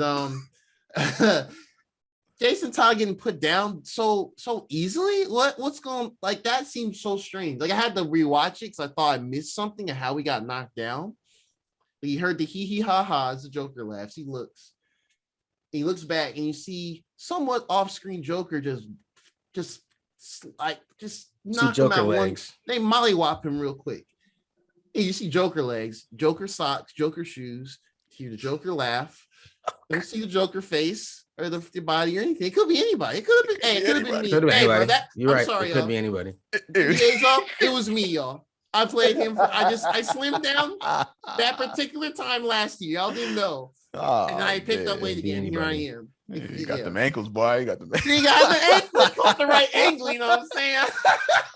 But now, overall, stupid jokes aside, I felt that was really weird how they just had them knocked down that easily within like the first, not even the first 10 minutes or something, 10, 15. That's so strange. I felt kind of disrespectful in a sense. Yeah. I was like, really? Like, no fight back or anything? Y'all really wanted him to put the fucking helmet on. That was really, I will say that was pretty egregious. Two ways to look at it. Yeah, I I'll say got it. this show honestly didn't really. Anyway, go ahead. No, go ahead, Ian. Go ahead. I would say, I don't think since they introduced Jason Todd, I don't think they really respected Jason Todd, man. That's true. I mean, I guess see it's that. been so long since season 2. Things aren't quite as fresh, but yeah, his characterization does seem to be. I don't know. They're doing different things. I mean, I told y'all from the jump before when we first were started to see trailers and everything, and it was like, oh, it looks like they're gonna kill Jason. And I was like, I think it's the wrong time to kill Jason. I don't think they've given us enough time with him yet. I don't think they've given us a time for him to develop. So I think that part of the issue here is depending on how they end up trying to tell us what exactly it is that led Jason down this path. And, because this is really, this is different. This isn't exactly how it happened in the comics. This isn't exactly how Death in the Family goes down. Jason is definitely a little bit more rogue here. He's a little more, what's the word? I mean, gung-ho. Yeah, I guess for this characterization you're doing, it fits, but it's still like how fast and rushed it was. Yeah, and I think, okay, that's what I was going to say. Two ways to look at it. On one hand, you can look at it like, yes, it was pretty quick. Hey, shout out to my Nightwing shirt, by the way, guys. Now that we're on DC Titans. There you go. You can look at it like, I think I've worn this shirt a couple times on the last since a couple pods. Is that the one I got you? About a month ago. Yes, Ian, it's the one you got. I only have one Nightwing shirt. Just so everyone knows, he's wearing the shirt that Ian got him. Just in case anybody was aware. Listeners, especially, the shirt that Ian purchased. Yes, Ian spent his hard-earned money on this shirt, and I'm wearing it now. Yes, $50. Yeah, just playing. He saw it online. It's like this is Derek's shirt. This is Derek's shirt, right? Ordered it with the quickness. Yeah, even really at the prices. Yep. Yeah. Say nothing. Put that on the Black Amex. No, so. What was I saying? Oh, two ways to look at it. You can look at it like, yes, they played through it quick and Jason didn't really put up a fight. I choose to look at it like Titans. I looked at it like Titans is kind of leaning towards their fans a little bit and saying, yo, the people that are watching Titans, majority are DC fans. Y'all know what happens. Y'all know how this goes down. We don't have to draw out. That's kind of the impression I got. Yeah. We don't have to draw out Jason dying, man. Y'all know what happens. Plus, it's gonna be a good bit of death coming around y'all way. Don't worry about it. Somebody else gonna die, but we don't gotta drag this Jason dying thing out. I do wish they had made it more of an actual fight. Yeah, now that would have been cool, but that would have required more from whoever was playing the Joker character. We would have to see their face. You'd probably have to maybe see a face or two or something like that. But it could have been Joker leading Jason maybe down a little bit more of a path. It kind of seemed like Jason opened the doors, got stopped at like the first little light he saw, and then Joker was just around the corner, like, yeah, I got you, bitch. There were some ways they could have went about it without having to show the Joker too much. Yeah.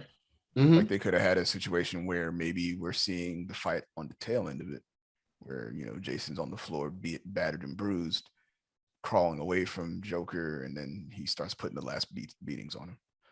Mm-hmm. And then but the way they made it look, it seemed like it was like Jason got caught slipping, and literally caught slipping, wasn't even able to do anything once it happened. Yeah. Yeah, and yeah, that part, if that's the kind of main part you're asking about, Gerard, then I say, yeah, that to me, that I'm not gonna say it's bullshit, but it's a little odd because Jason would have put up a fight. He wasn't just getting whacked like that. he was ready to give it. He was ready to give. is- He wanted to smoke all in season 2 for the right and wrong reasons. So like he is a Batman protege still. You know what I mean? Like he is highly trained and all that. So for him to have just been deciding like, yo, fuck it, I wanna, do this or that. Yeah, I wouldn't see that coming from Jason. But for the show's purposes, I think is why we got Jason kind of getting whooped a little easily, or what seems easy. And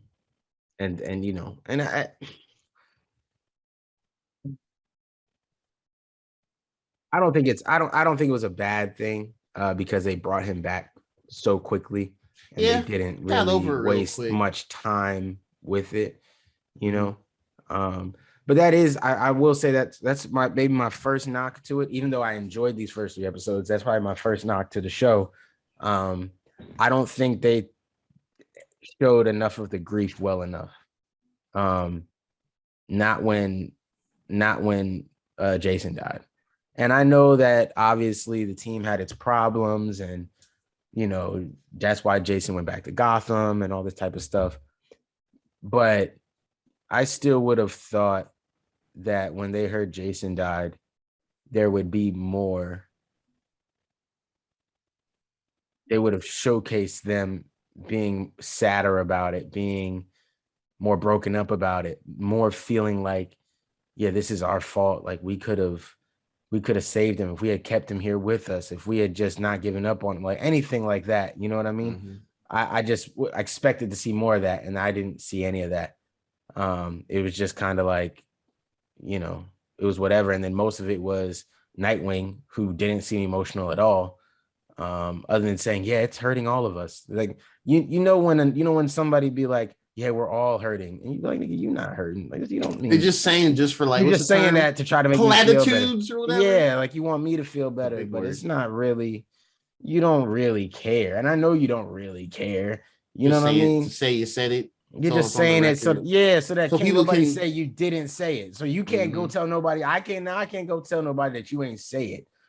But I know you ain't really mean it. I can see it in your face, your expression, like you ain't mean it. But that's how it kind of felt. So and then obviously, Batman dealing with what he's dealing with, and it just I agree that the Jason Todd utilization was just a little low, but now it's turned up. So they sped her into the Red Hood type stuff. I'm trying to think how else that happened. And then we got our little Tim Drake sequence, which I thought was an interesting little sequence. He already had a run-in with the police and stuff like that. I'm curious to see how they end up bringing him into the fold, considering that right now. Yeah, for real. He's outside everything. Yeah, and everyone. Not only is Bruce gone, but also I thought they were going to establish something where maybe Tim had known Jason in some way. Like maybe they've been in foster homes together or something like that, and maybe he recognized him. I thought they alluded to that when his mom apologized or said I'm sorry when he saw that Jason died. But see, he wasn't named by a person. They said it's Batman's sidekick, and they were just talking about how big of a fan he was. Oh, remember? Okay. He was just a fanboy. It is a little bit weird. It is a little bit weird. And my thing is, though, it kind of, I think, represents a lot of what goes on today in the real world. Because, when Tim was really recruited, I think he was 10 as well. 10 or 11, maybe. Tim is, let me see. I just need to know his fictional history. From the same social class as Bruce Wayne when he visited blah blah blah. Tim and Dick Grayson as they met the first but this is the original Tim growing up. Fuck it. I can't 13. That's what it is. 13. He was 13. So when he says that line, like, hey, I'm a big fan, he really just believed that he really believed in Batman and Robin. Like you heard him, he's like these streets aren't the cop told him like these streets aren't safe, and he's like, yes, they are with Batman and Robin around, because obviously he didn't know what had just happened to Robin. Yeah. So his parents knew, or his mom knows how big of a fan he is of Batman and Robin and how much he feels safe with them, and that's why he don't feel fearful when he's out doing deliveries at night or whatever. You know what I mean? Because he thinks they're out there protecting him. And so obviously I think some of it is gonna come with him deciding he wants to go do it. Like, you know what, I'm just gonna be the new Robin now that Robin's gone. You know, that would, you know, so there was like that moment when he said something like that, like, not with Batman and Robin around, it didn't fit what his age, because he looks like 15, 16 in the show. I don't know how old he's actually supposed to be. They haven't established, but he looks like 15, 16. And I wouldn't expect a 15, 16-year-old to be like, yeah, not if Batman and Robin are around. Like, even if you know they actually exist in your world, I just wouldn't expect a 15, 16-year-old. You might be like, yeah, but Batman and Robin are dope or something. Like, you might be more subtle with it. I just wouldn't have expected him to be so comic booky with his response. So I'm interested to see how they pull Tim into all of this mess. That should be fun. And then we kind of got on to what I thought was some of the craziest shit, all the psychological shit we got to see with Bruce, which is funny because he's also Alfred. And so it's very odd. Even when he references Alfred, he's like, yeah, it's just odd to me because he was like, yeah, when Alfred died. And I'm like, nigga, when Alfred died. I'm like, nigga, what'd you do? You died? Right. And then Buddy, they had in the little picture to look like Alfred. I was like, nigga, that's not Alfred, nigga. You Alfred. You Alfred. You know what you're talking about. You Alfred. Yeah, sounds funny and weird. Yeah, so it was definitely odd, but that psychological shit was funny and interesting to see how they've established Bruce in this world. I think, Ian, it was you were asking me, you know, how I felt about some of the portrayals of Bruce here, and I like it because I always think there are multiple chances and choices that Bruce makes that are detrimental to things. And sometimes if he would take that step, sometimes it would help. And I like any story that kind of delves into Bruce having to hit different mindsets to keep it going. This one takes that realistic mindset of, I mean, they kind of walked us through it, right? Like they said, like Bruce calls it a war because it helps him justify the casualties that come with it. People that die doing shit either on his lead or because of the example he set. And because of that, you know, only way to mentally keep up with it is to say it's war. We're at war with this, and we have to keep putting them in jail and knowing that they'll get out again and all type. You know what I mean? Like it's just over and over and over. And I honestly just wanted to know how you felt about Bruce killing Joker, man. That's what I wanted. That was what I was they leaned heavily into that too. Like, well, I guess we kind of knew it was gonna happen just because of the promos, but this was all like the first episode, right? Or was it the second episode? It was first. It was the first. Okay, I just want to. First episode. This is all first episode. Yeah, second episode is when. Yeah, this is towards the end, but they all. The second episode is when Red Hood comes back. Yeah. Right. Okay, gotcha. Yeah, I just want to. All right, cool. Just want to. Everybody's assembling in Gotham, and we're getting to hear, you know, Dick is talking to Batman and everything like that. So yeah, we got to see. One thing I did think was cool. Shout out to Ian for this one. Garfield, Beast Boy. He was trying to learn new animals to become. I like that. There you go. I like that. He's working on it. He's working on it. Yeah. I'm glad. I like that too. Oh, they teasing us with this, man. Yeah. And then he's still out here running around like a tiger. He's getting there. He's getting there. You have more budget for at least two more animals. In this season, we get to see another animal. I think we will. I think we'll see another animal at least. Probably at the very end of the season. I think we'll at least see one or two more animals this season. I think what might happen is he might be pretty basic. Maybe we'll see one other animal change before the end of the season. And then like maybe season finale or something like that, he'll do like a big thing where he's like, where they actually have the money, where they show him like quickly changing, because you got to From think animal to animal, right? You yeah, said and because animal, what I'm human thinking animal is or something. exactly, because we're so used to seeing him be in this the teen, like the Young Justice and Teen Titans from that. So when you watch him in that stuff and he can just kind of freely fly Yeah. and then turn back, it's very difficult to watch him in this live action where he's so limited in what he can do. But I do think I think the biggest issue is, one, we understand it's live action and budget, and it's probably very expensive to put this, what you're trying to make look like this realistic green tiger, and then put and transition that smoothly into something that looks like a gorilla, and then something that looks like a cheetah, or something that looks like a falcon, and something that looks like a hawk, and then some, a snake. Again, I feel like that'd just be so difficult, to keep going with that. Yeah, we're only going to see it maybe once, but I think what we'll see is him switch into one thing maybe halfway, 3/4 of the way through the season, and then for like either the preseason finale or the season finale, somewhere in there, he'll use, it'll take a lot of energy out of him.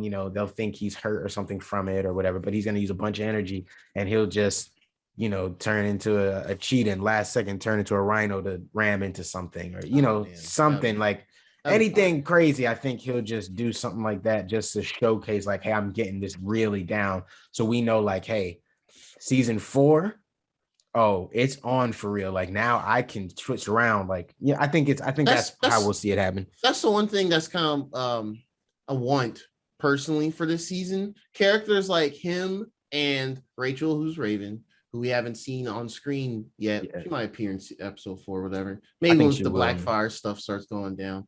But yeah, like, more like, mastery of their abilities. Yeah. Just so we can get a bit more interesting fight scenes with the core cast and stuff like that. Yeah, definitely. Yeah. I mean, it's clear, Superboy's is here still, Crypto, and they're doing their thing. Yeah. So I think they got that down pat. Mm-hmm. Yeah, so that's kind of what I want to see for I guess more of those type of abilities. Yeah, and then you got you just mentioned him, Superboy, who I'm glad they're not just going the generic, I'm just strong and I was built in a tube, I don't know anything. He's super smart. He can read a lot. Smart. He can do things like I'm very glad. I'm actually really glad. Wow. Especially on that third episode, they leaned on a lot on that aspect too. That's really cool. I like that as well. Yeah. So that is dope to see with Connor. I'm glad we're getting to see that.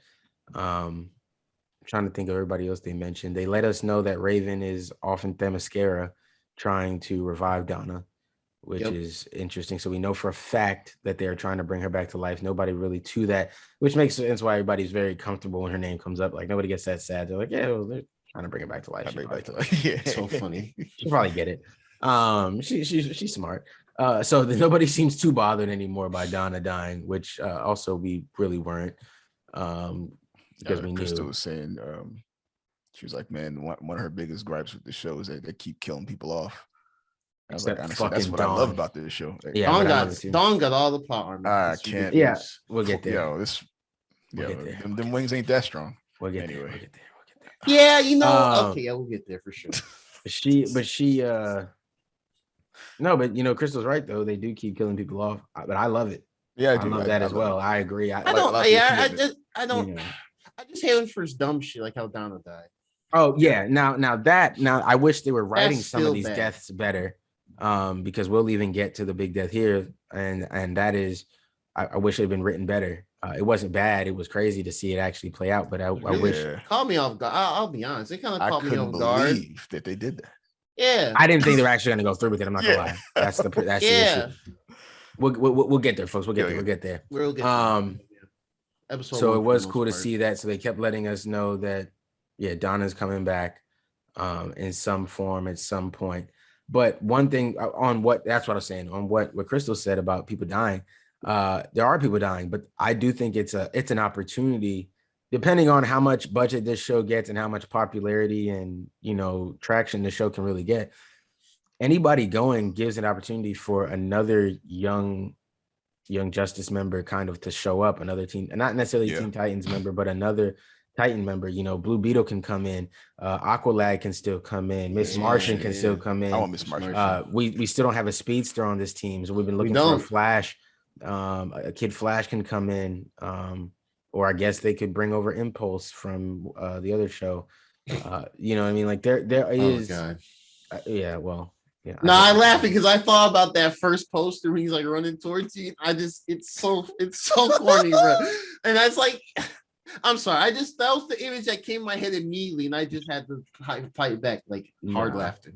No, I get you. Yeah. I don't know. You know, they could just do so many different things that, you're gonna need some characters to be rinsed. But you want to do it in ways that are at least respectful to the character, I think, and that make it really worth something. I don't know, but we'll get to a bit of that and why I felt like it was a little cheap in how they did it, but yeah.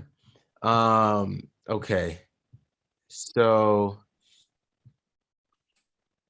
trying to remember what else happened. Oh, end of Barbara Gordon. Yeah, we meet Barbara Gordon, and clearly her shit is this is where we know we're in like an Elseworld situation, because Barbara is Commissioner Gordon, but she's also already been shot. And she tells us straight up the Joker shot her. She tells us, like, yes, when the Joker shot me, this is, it wasn't your fault, Bruce. She's like, I chose to put on the cowl. I chose to go out there. That was on me. Which is true. She didn't seem to allude to any sort of relationship between her and Bruce, which I thank God we didn't have to see that, because that could have caused a lot of controversy. Smart move. They did let us know about her and Dick having some sort of relationship, something on the side, a little heated. Who knows? But they clearly had a little something, which is, I think, is crazy, because that basically means every girl we meet in this show except Raven, Dick has had a little something with, man. He done got with Corey. He done got with Dawn. He done. I mean, he not leaving no women. He not leaving no women for nobody else. Body count kind of crazy right now. I'm so glad that was your first thought too, because as soon as they had that little exchange, like, us back then, I was damn, bro, he didn't miss not one. He ain't missing nobody. I think the only one he hasn't been shown with, one he hasn't been confirmed with is Donna. Donna's the only one. Yeah. Donna, it seems like they've known each other for the longest as like sidekick people, and they're truly co-work and truly work together. I have to watch back and see if I see if they reference. I think I remember they did not mention anything. Dawn, they said Dawn, and they said they definitely confirmed Dawn. We saw they had Starfire. flashbacks. We saw Dawn, and obviously we saw Starfire. Now he's got Barbara as well.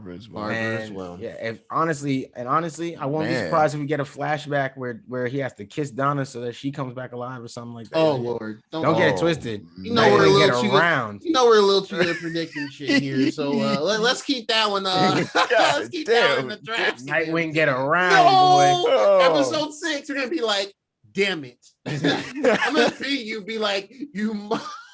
That's why I ain't pissed all the time, man. Freaking Dick taking on a girl. Man, this nigga Dick. This is why. This is why. Facts. That's why Hawk is. Another one. Damn you, Richard. Damn you, another one. Friends call me Dick.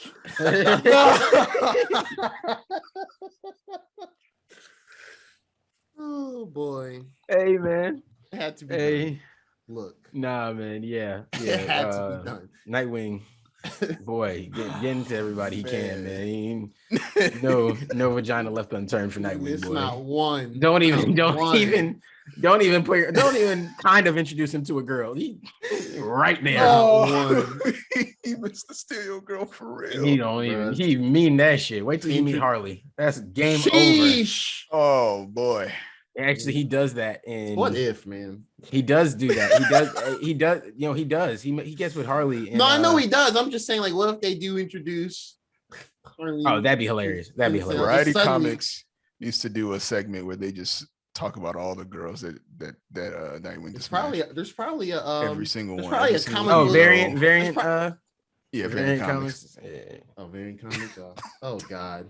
Some of you have been asking. Here you go. Fan service, short run, I'm sure they've done something like that. Like everybody Nightwing's Catwoman. been with. straight up Batgirl, pandering. Why not? Miss Martian. He's Bestseller. been with everybody. It don't even matter, bro. Best selling. It don't even matter, bro. But yeah, so let me see. Oh yeah, okay. So got to meet Barbara Gordon. She's Commissioner Gordon, but she's also a little Oracle. She's been shot by the Joker. So we know she's kind of been through that part of their story already. This is some years later. She's clearly come to some sort of terms with it. And now she's working with Nightwing, as kind of her father worked with Bruce, and ideally better than their relationship did. First mission didn't go great though.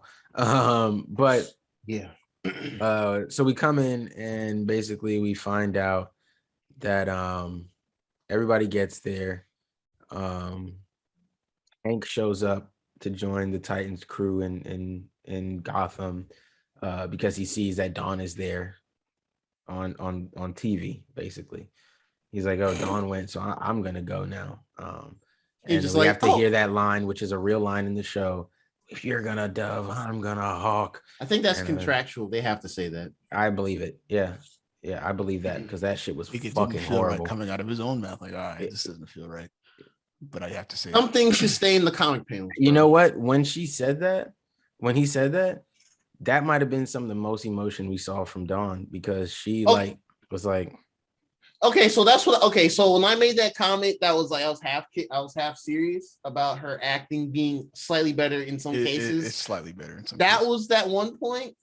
She and made some interesting facial expressions. She actually scowled A couple. more a couple of times, but still, yeah, but they didn't look great. Like a 72 on your retake of a test is just marginally better than a 71, and it's still a C. So. I cannot stand her. Hey, look, man. I mean, numbers wise, that was better. Like we can't deny that. Bro, there's better facial expressions in the live action Lion King than she's displaying. There actually are, and that's crazy. I wish that was Cap, but I cannot believe how stone faced she is all the time, almost all the time. That's why for that's why for the last scene, episode 3, she had her mask on when she did it. Then he don't show her eyes. Don't show her nothing. And I was telling Chris, I was like, yo, she actually is doing a good job with the mask on. Yeah, right. You can't see her because I think it's something with her eyes, bro. You like can't see her eyes. Like she They're got, always like the eyes. She got some Botox or something up there, and they just stiff. She can't. Yeah. Really What if? Yeah. Move those muscles. Yeah, it's weird. Up like there. Like when I was watching that, and I'm not gonna really delve too deep into it because we're still kind of in episode 1, episode 2 stuff. But yeah, when I was watching, I kept wondering. I was trying to think of other actors that kind of have this just kind of stoic look a lot of the time. The only person I could think of is Megan Fox. She's another one that looks like that all the time. Yeah. No other facial expression. I can see that. Yeah. Just hot girl with like lip fillers, low key. Mm-hmm. Yeah. Yeah. Yeah, definitely. Yeah. I mean, I don't know, man. She just might be as a lost cause, bro. Yeah. I'm tossing it up. I'm paying it up. I'm not kind of expecting hoping that after what just went down when we get to it, yeah, she just takes a back seat. Yeah. Yeah. I'm really hoping for that too, man. Because there's more interesting things that's developing. Yeah. That should definitely take, especially Yeah, maybe she's being retired now because she did what she did. Okay, so just kind of end up episode 1. So Bruce, after being berated by Barbara and Dick, Bruce shows up in Dick's room and says, "Yo, fam, it's over. You wanted me to end it? I'm done. I'm done. The bloody crowbar and everything. It's over. Fuck them. It's done. I did it." And he's like, what are you talking about? And he's like, I did it to him. He said and I thought this is where I thought was some great acting. He's like, he had this little stutter as he said it that made it feel real. Mm-hmm. Like he was just like, yeah.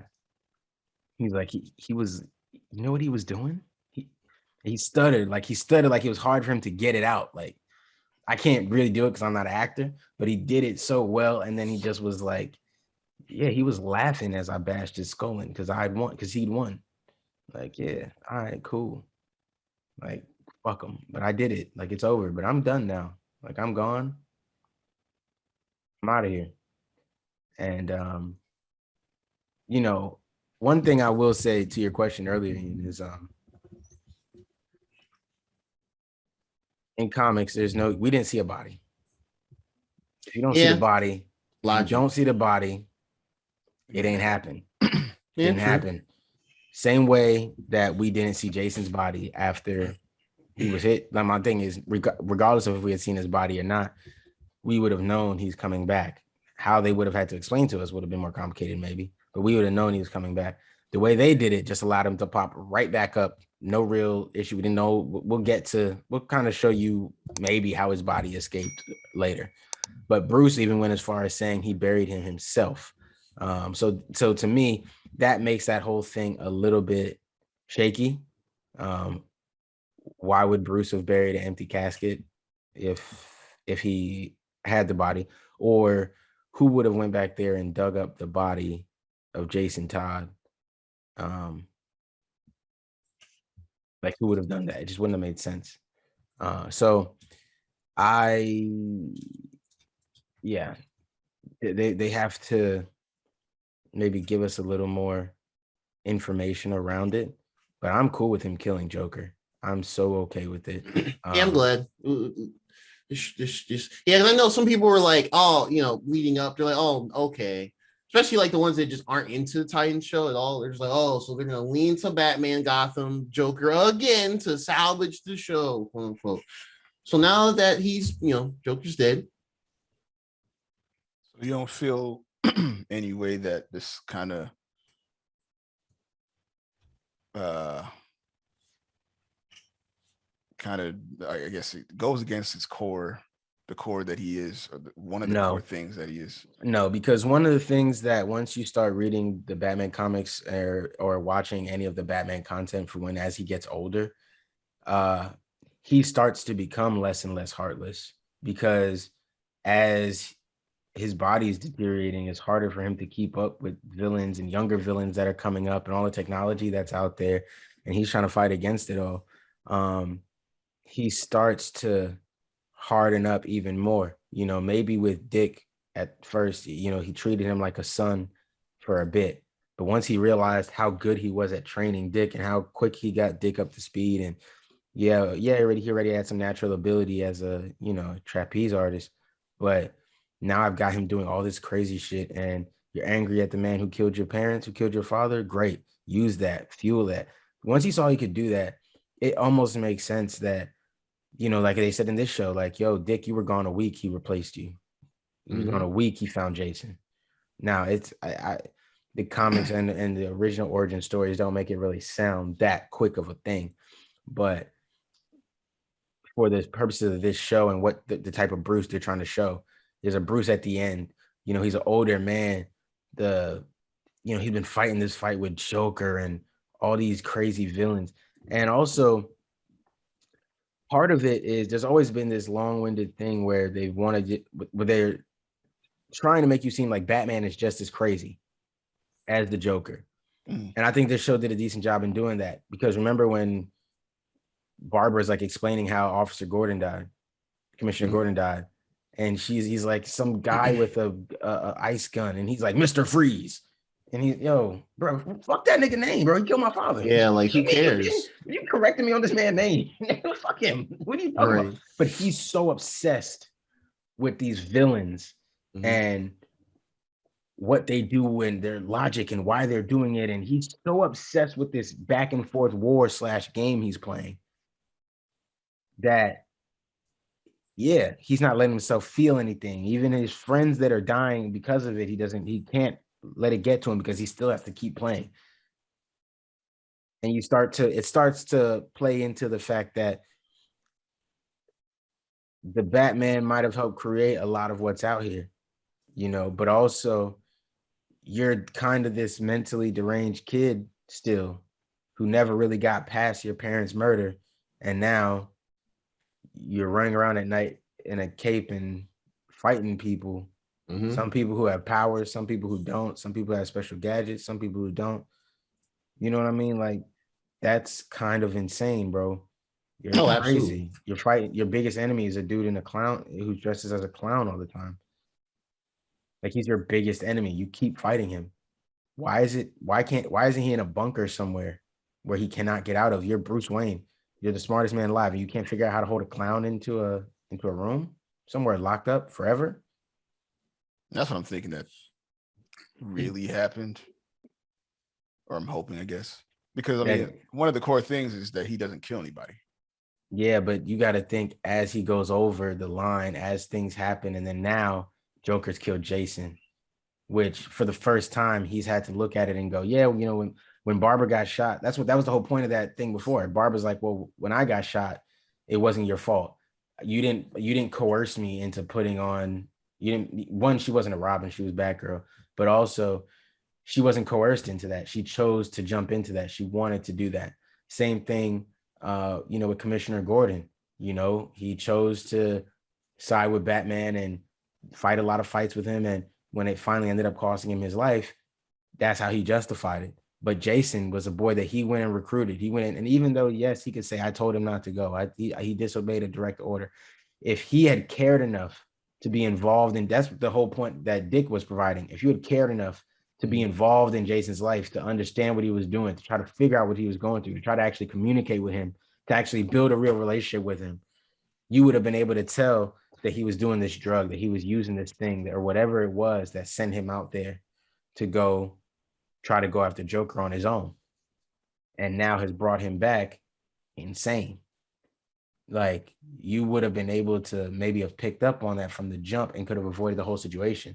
When you told him no, he would have respected and listened to you, but you never did any of that. So now he's just finally off the edge, and now it's all unraveling for him when all these people are being honest with him, and he's like, damn, I did get Commissioner Gordon killed. I did get you shot. I did guess like this this. straw. Yeah. Them And coming I got forward with Jason killed. Yeah. And and when Dick looked at him and was like, I can't do it alone. He was like, no, fuck you, bro. You're gonna have to then stop doing it. That's what he said. He was like, yo, he's like, I can't do this alone, Dick. Well, stop doing it. You have to stop, because you're tripping now. And then y'all here trying to recruit a new kid already. Jason just died. I at least I left alive. Jason is dead, and you're trying to replace him now with a child, dude. Like, you know what I mean? Which when we get to it, that was actually a pretty cool point. All those interactions were really good. I think they were high points. I definitely, and the way Bruce was responding to everything they were saying, that was so all those parts I was like, okay, these are definitely, this is how I expected Bruce to, you know, just kind of cold, calculated, almost mechanical with his thought process and everything. And I guess I should start looking at it as like this is how it really would have played out, not the way the comics made it play out. Like, the comics, you know, they maintain his stoicness, whereas in reality, a real person would eventually crack. So much mental, of course. And you got to understand, most iterations of Batman are going to be when he's in his prime, whatever you want to call that, late 20s, early 30s, somewhere. He's in a physical, mental prime, and he rarely is getting older than that point, right? Like, him and Superman are going to look the same age when they're together all the time. You know what I mean? Like, that's how it is. Typically, when you see older Batmans, they start off older. There's not a series of him aging. I'm not saying there's not one. I'm sure there is one out there that I haven't thought of, or there's connection somewhere. But when you see an older Batman, that's them kind of just introducing, this is an old Batman. This is what he is in this case. Like, we start Batman Beyond, and Batman is just old. Like, we don't have to see this whole transition from when he was old, younger, and couldn't fit in the suit anymore and stuff. You know what I mean? Like, we didn't have to see that. And so when you're not seeing that level of the stuff, I feel like it just comes off different. Like, you know, so this being the old Batman we're kind of getting here, it makes more sense to try to ground this. This whole series has been trying to be grounded a little bit more in reality. Yeah, You know that's what I the whole- mean? Like, yeah, it's the whole you know. vibe of this Titan show. Yeah, gritty, grounded, real type Exactly. of. Yeah. Yeah, And so that's the only other thing. It would have been more real if Superboy had been able to just go and save Donna, because that would that's made poor sense. writing. But that's not the superhero's point. That's not the superhero's fault. And at the same time, it's not the actor's fault, is what I'm trying to say. Actors and actresses' fault. And also, it's something that maybe could be corrected in the future, or maybe some of those decisions will come to fruition later. As you know, oh, maybe it was worth him making that decision. So who knows? Who knows how that'll play out? Okay. So I think that was just about everything. We got to see Hank come back in, blah, blah, blah. We got to meet Scarecrow. Yeah, we got to meet Scarecrow. Yeah, We got to meet Scarecrow. No mask or anything. He's That boy just high on everything. but he Yeah, get man. high. He get a lit. them uppers, man. He got a plug like He no got one. he got the government as his plug. That's the crazy thing. That is the crazy thing. He's like, he's the plug and they're his plug. Yeah. Yeah. Crazy, right? Mhm. So I did think that was crazy. That was funny to see. And then he's been using him as a police consultant. And it is what it is. And then the biggest part of the episode, which is the part we all know is coming, but if you're not aware and you know you're not super familiar with the show or the stories, you go, whoa. And so Red Hood shows up. He kills a bunch of, who cares, gang member, leader, people, nobody. They're bad cares anyway. right. No one cares about those characters. And you're not really sure what his purpose is. Now, I always thought, I didn't know how they were gonna, do Jason here. How are they gonna do this? And I still don't know exactly how they're doing it, or if he is being controlled in some way. To me, personally, if he is being controlled in some way, they need to do a better job of explaining that to us. Because right now it does not look like he is being controlled in any way. To me, it seems like this is his natural progression. Yeah. And if they try to just get him back on the good side, like, oh no, we forgive Jason, it's fine because he was being controlled. Oh no. I'm gonna say that's fucking weak sauce, and I will judge this show Yeah, very, very hard. I really hope they don't. Pull That door as well. is closed. He was an anti-hero in the comics. If they are going to try to make him an anti-hero here instead of just a straight up villain, they are going to have to do some very good work to figure how they're going to do that. He comes down and he basically knows the same thing. He sees the news. He says, oh, the Titans are in Gotham. Shit, all right. I'm with it. Fuck them. Let's get smoked. So he sets up all this game to play with Dick, and Dick's running around trying to find him. And he does finally find him. And they have a big battle. And as you would expect, Dick gets the better of him eventually, knocking part of his mask off, as Dick does. And there we go. We get to see Jason's face. And Dick is just like, huh? Like, what the fuck? I knew it. And Low key, like, yeah, you didn't die. No one believed me though. And he was tripping but he also just didn't want to believe it. Yeah, of course. Yeah, see someone just die and they're under a mask, you fighting. You can be taken aback. I don't know if people will be like, "Oh, you're alive, cool. I can beat your ass." Yeah, I bet I'm gonna just keep fighting. Like that. Yeah, I thought you died last week, but I'm gonna just keep swinging. No, I think that's definitely something that makes you stop. Yeah. So I definitely saw that, and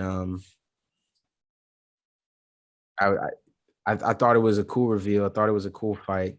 They were right to let Dick get the better of Jason in hand-to-hand combat, as he should. And I love how he said it too. That was probably one of my favorite parts there, when Jason was like, Bruce always said you were a better fighter than me, or something like that. Like, yeah, nigga, yeah, like I'm still that guy. I'm still Dick Grayson, bro. Like, relax. Like you got some new fancy moves and some guns, and that's cute. I'm still fucking Dick Grayson, nigga. Good luck killing me. You know what I'm saying? Yeah. You know what I'm saying? You went out there and died. Joker ain't got me. You know what I'm saying? I had a lot of fights with Joker since I was 10. Yeah, exactly. You know what I'm saying? Right. You know? Well seasoned out here. You was like 16 and Joker smoked you? All right, bro. I don't know. You might want to.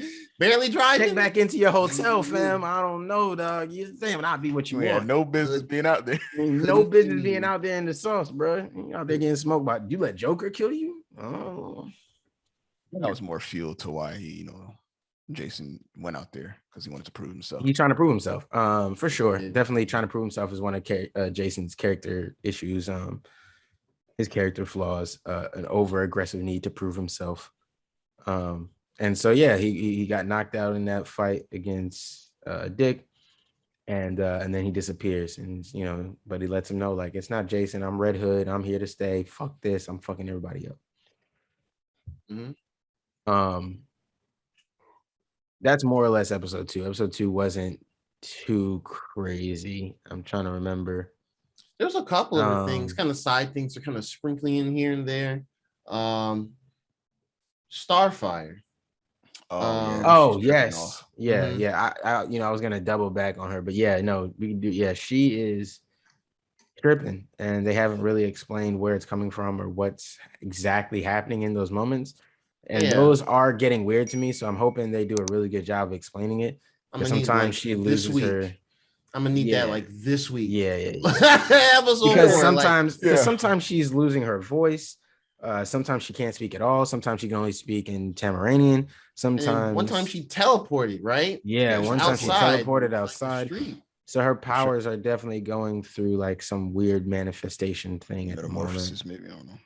So I'm interested to see what they're doing. I'm guessing that's what it has to be. It has to be her powers going through like a metamorphosis at this point. And maybe in some sort of connection with her sister or something like that. Blackfire probably messing with things too. Got some Tamaranian voodoo doll. No, what's up? It's off topic from Starfire. Okay. Episode 2. Freaking Hank. Is there an explanation as to why he's doing this biker cop? Why is he doing this now? I think it's supposed to, because I think at the tail end of season 2, we had the core Titans, which we saw in episode 1. Dick, but he was in the Soul Mission beginning. But Dick, Starfire, Beast Boy, Superboy, and Ravens elsewhere. So I think Hank and Dove are kind of just they're split because of their drama from season 2. So I think it's supposed to be his way of kind of just trying to rediscover himself and what he can do to help people, or just get like the whole typical thing where it's like a couple splits up from after X amount of time of knowing them. It's like, how are these characters alone or whatever, but then they keep meeting up and it's like, oh, what the fuck. So I think that's kind of what it was. Why couldn't he just do Hank? Hawk. Well, he was trying not to. You have to remember the Hawk thing was he was doing he was doing drugs and shit. He was saying like, hey, I'm off that stuff, and he went back on that stuff, and Dawn got mad at him, and that's part of the split. So they were having issues, and so he was trying to like do his thing where he's like, okay, I'm not gonna people, but it not be so extraneous where he needs to take those drugs to. Yeah. So he's like, okay, I can do this cop thing, this bike cop thing, and I can still help people and save people, but also I can call on the Titans and shit if I ever need to, whatever. Plus he's still around Dawn. But when Dawn got up and left for Gotham, he like, well, shit, nigga, I'm going too. So yeah, cool story. Yeah, Starfire doing her thing. I think that it could be something to do with like her sister, maybe, or it could just be her powers fluctuating. Who knows? Again, it's an Elseworlds type thing. Take it with a grain of salt. Don't be upset if it's not exactly what you read in a comic book 20 years ago. No one cares, I promise. And then we got to episode 3 where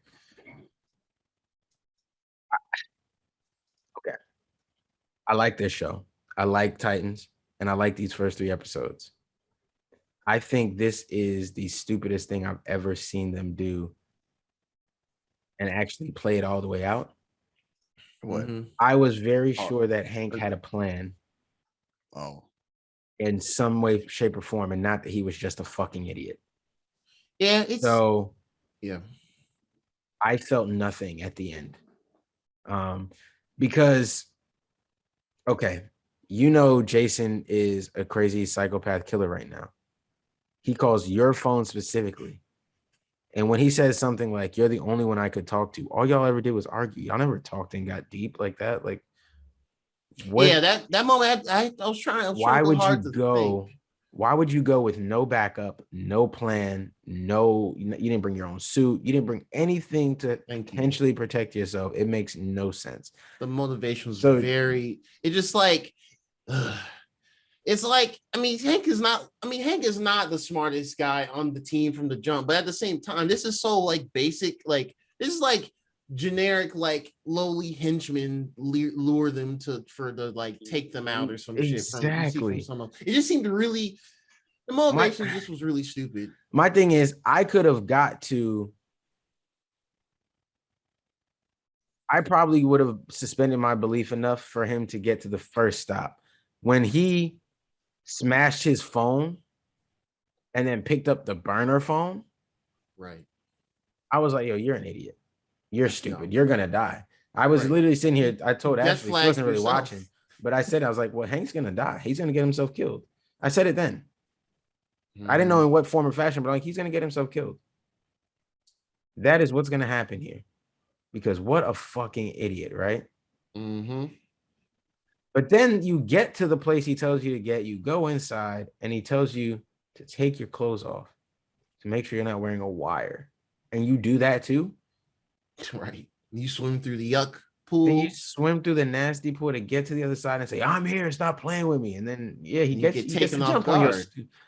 Yeah, just like Joker got to jump on Jason. Except What that was plan- off screen. What plan did you have? What was your what were you going to do? How were you prepared for this situation? How are you prepared for him to attack you from out of nowhere? You weren't, which makes no sense, even And for then- Hank. It even makes less sense that Hank's the one that fell for this when he's the one that was on his high horse giving the speech that we can't treat him as the old Jason anymore. We have to treat him as a cold villain now. Yeah, I'm going For him to go back and treat him as the old Jason is hilarious. Right. Well, Like, he said and he he had a said- line later that said he thought that he was like, I knew he was fucking with me, but I just thought I'd get the better of him.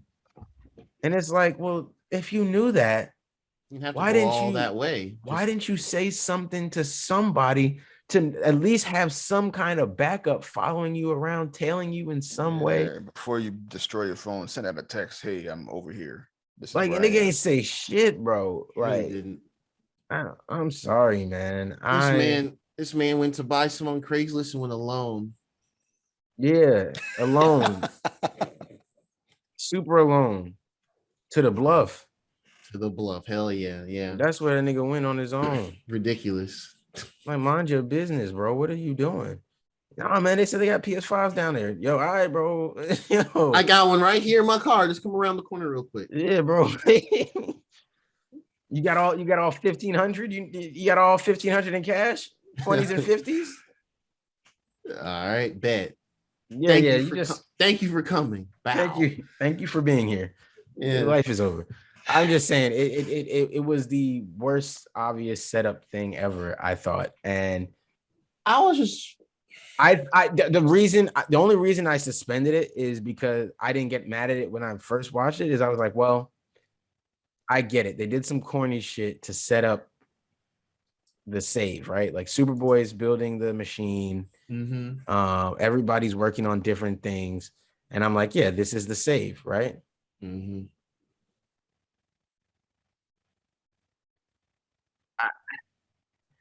So now here comes Jason calling them and telling them, yo, you got to go rob this truck with gold bars on it and bring it to me, 50 million or something like that, right? Yeah. And if you don't rob it, the device that sorry guys, so that's what happens. He implants this explosive device that he stole from Wayne Tech. He plants it onto Hank, and it is ticking down at how many heartbeats Frank has left. So it's set to an amount of heartbeats, not an amount of like time. It's a beats per minute. So Yep, literally beats per minute. So that's what is tracking him, and so they do their thing, And everybody's doing everything they can to try to slow Hank's heartbeat down and make as much time as possible. And then Dub does the smart thing and tries to fuck him. Tries to fuck him in the middle of it. Right, which will for most for any man, any person that is attracted still to that person, your heartbeat's gonna go the fuck up because your heart gonna be racing. But it didn't for them. Lucky it didn't for them. Yeah, because I kept listening. I was like, wait, his heart stayed the same. That's cap. He's still on the drugs, so he was able. Well, then at least you were smart enough to get off him. Bring some other questions. I mean, facts. I'm guessing he was having some struggles. I guess he just had a moment of weakness. Getting a stiffy. I'm sure he was having a couple issues with that since they were literally slowing down all his senses and shit. So I'm assuming that was a problem. So that was the problem since season 2. Oh yeah, that's true. I forgot about that. Damn, cold world. Can't get it up for nothing. Yeah, man, that's rough. Consistency. Hey, yeah, they sell dick pills everywhere, man. Go ahead and grab you one, bro. She already got a dick pill. Yo, it was Grayson. All right, that's all right. We really gotta appreciate these jokes that you be putting in, man. You gotta appreciate these. Yo. It writes itself. Yo. Oh no, she already got a dick pill. Man, y'all talking about me. Oh shit. I mean, okay, to be fair, for clarification, for anybody who isn't aware, or maybe you just jumped right into season 3 or something, I don't know. Dick messed with Dawn before Dawn got with Hawk or Hank. All right. So it is a before that type of thing. One thing I will say about this whole thing, I think we always it's so clever. It's still funny. Oh no, Ian is something else. Bravo. Well done. What goes to that nigga head, man? Too late. What was I saying? Oh, they Hawk and Dove. I think it's always inevitable that like one of them dies, and I think in the original Hawk and Dove, I think Hawk was the one that died as well. I think, or maybe it's the opposite. I can't remember. I have to go look it up, and I don't care enough to look it up now, right? Because we could have supposed to die in season 1. So Dove, that means Dove should have been clapped twice. She fell off a whole building, bro. She did. Oh yeah. So this is her third time supposed to die, and we still lost someone else. At least paralyzed. She got super plot armor. Dove was supposed to be Barbara Gordon, but instead, yeah. What are we talking about right now? That's a hell of a outfit she got on, man. Dove should have been in that wheelchair. Barbara should have been up and about at the police station, man. This is Elseworld. Super Elseworld. This is the where else world. Where else world? Where else you gonna see some bullshit like this? Man, y'all on fire today. Y'all on fire. That boy got one. The 1-2. How can you stop this quality? Oh man. That's good. Man. Yeah. That's great. That is fucking hilarious. I don't even know where we're at. Oh yeah. Okay. So taking his heart's a ticking time bomb, and because he's a dumbass. Right. And we get to see how smart Connor is because Dick is like, yo, Connor, you read everything, you know everything. All you gotta do is apply it. So try and build the deactivated device. So Connor starts trying to build this deactivated device. He's trying everything he can, and he's trying to do it. Meanwhile, Dawn decides to do the same thing that got them into this mess. Not listen to Dick. Actually, the same thing got everything. Just go out on your own. Don't listen to who's in charge. Do whatever the fuck you want to do. Jason did that, got him killed. Now he's Red Hood. Hawk did it, got a bomb put into him by the first nigga. Now here you go to do the exact same thing that your nigga did. No one's learning anything. And you don't expect him to double cross you in no kind of way. You are stupid. All right. So she goes and she doves it up, right? He She doves it up. she We're gonna say steals the that this truck. season, aren't She we? Doves That it up. hashtag doves it. she Hashtag just doves it up. she just doves it up, right? She robs the truck, right? Hurts a Yep. bunch of innocent people really for no reason. Just mind their Mhm. business, doing their job. She robs the truck, calls Jason, even though they don't explain how she would know how to contact Jason now, because Hank so it still doesn't make sense, but fine. She's able to just contact Jason and let him know, hey, I did it. I robbed the truck. And Jason basically has a plan just for her. It says, hey, good. Glad you robbed it. Glad Come it over was you. here. Proud of you. I'm proud of you. Come over here though. And we'll meet up and we'll talk about it. So so Dove still has no plan, just like Hank had no plan. Pulls up and says, I'm here, show yourself. I want to. And I really thought Jason was going to come around with the chopper and just lay her ass out. And I would have been fine with that. I'd have been like, well, Oh, she got her indestructible Well, I wings. mean, play stupid got games, it. win stupid fuck, prizes. nigga, catch her in the ankle opening or something. I don't know, dog. I don't know where Jason was gonna catch her to really mess her up, but I just hoped, right? Not lucky. He comes around and he's holding a little device. And he goes, hey, this is the button. Once I let it go, it'll deactivate it. Everything's cool. All you have to do, shoot me. Here's the gun. Now, Jason must have did a great job. I'm going to suspend my belief of this, right? I'm just going to believe that he did a great job of making that gun feel like a weighted gun. Like it had bullets in it. And like when she pulled that trigger, a bullet would go through it. Because there's a receiver in it. It's a detonator. So it's probably, And I don't care, bro. I don't care how much electronics you put. If you hold a weapon, you know what it feels like when it has bullets in it. Like when you have a full clip of bullets. Oh, maybe there's only one noticeable weight. Like I put one bullet in there. In the He didn't say that. Fine. He didn't say that. But fine. Let's go with that. Let's go with the assumption that it's only one bullet in here. You get one shot to kill me. Fine. It was only one bullet, and that's why she just like, yeah, well, he probably only put one bullet in here, so she didn't question it. Fine. I can live with that, I guess, now that I've thought it through more, because I was ready to kill her for that. I was like, you ain't know when no bullets in that damn gun, bitch. Like, how did you not think that through? What's wrong with you? You couldn't feel nothing? Like all these crime fighters you fight, all these guns you take out of niggas' hands, and you couldn't feel that this gun was unloaded.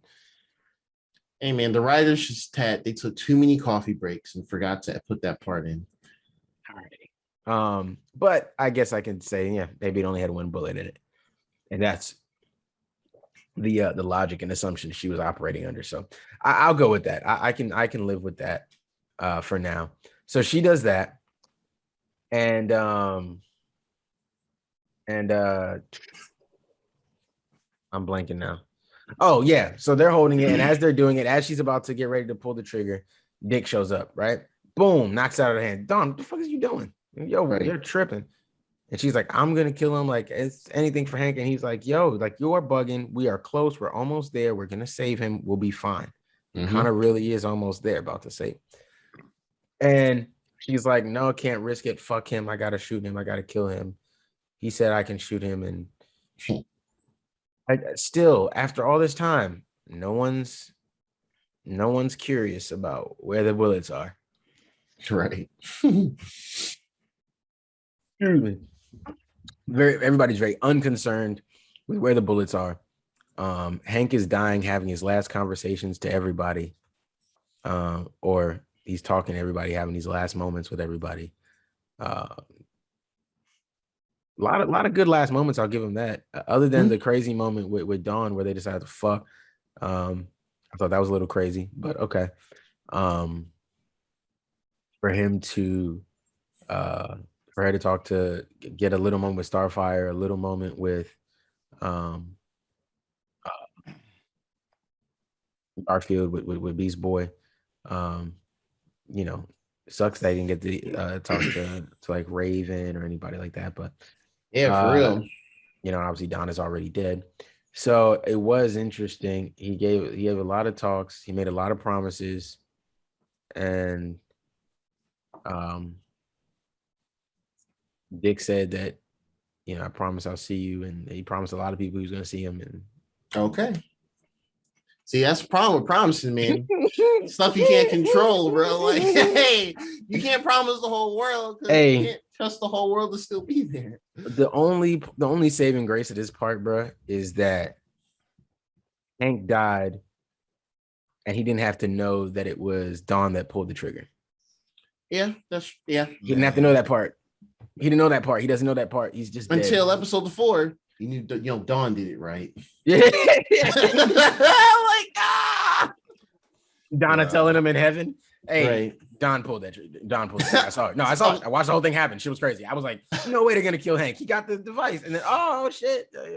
I tell you, my jaw dropped. Yeah, I was shook, and I couldn't believe. You know, I had It was I had some stuff while I was watching.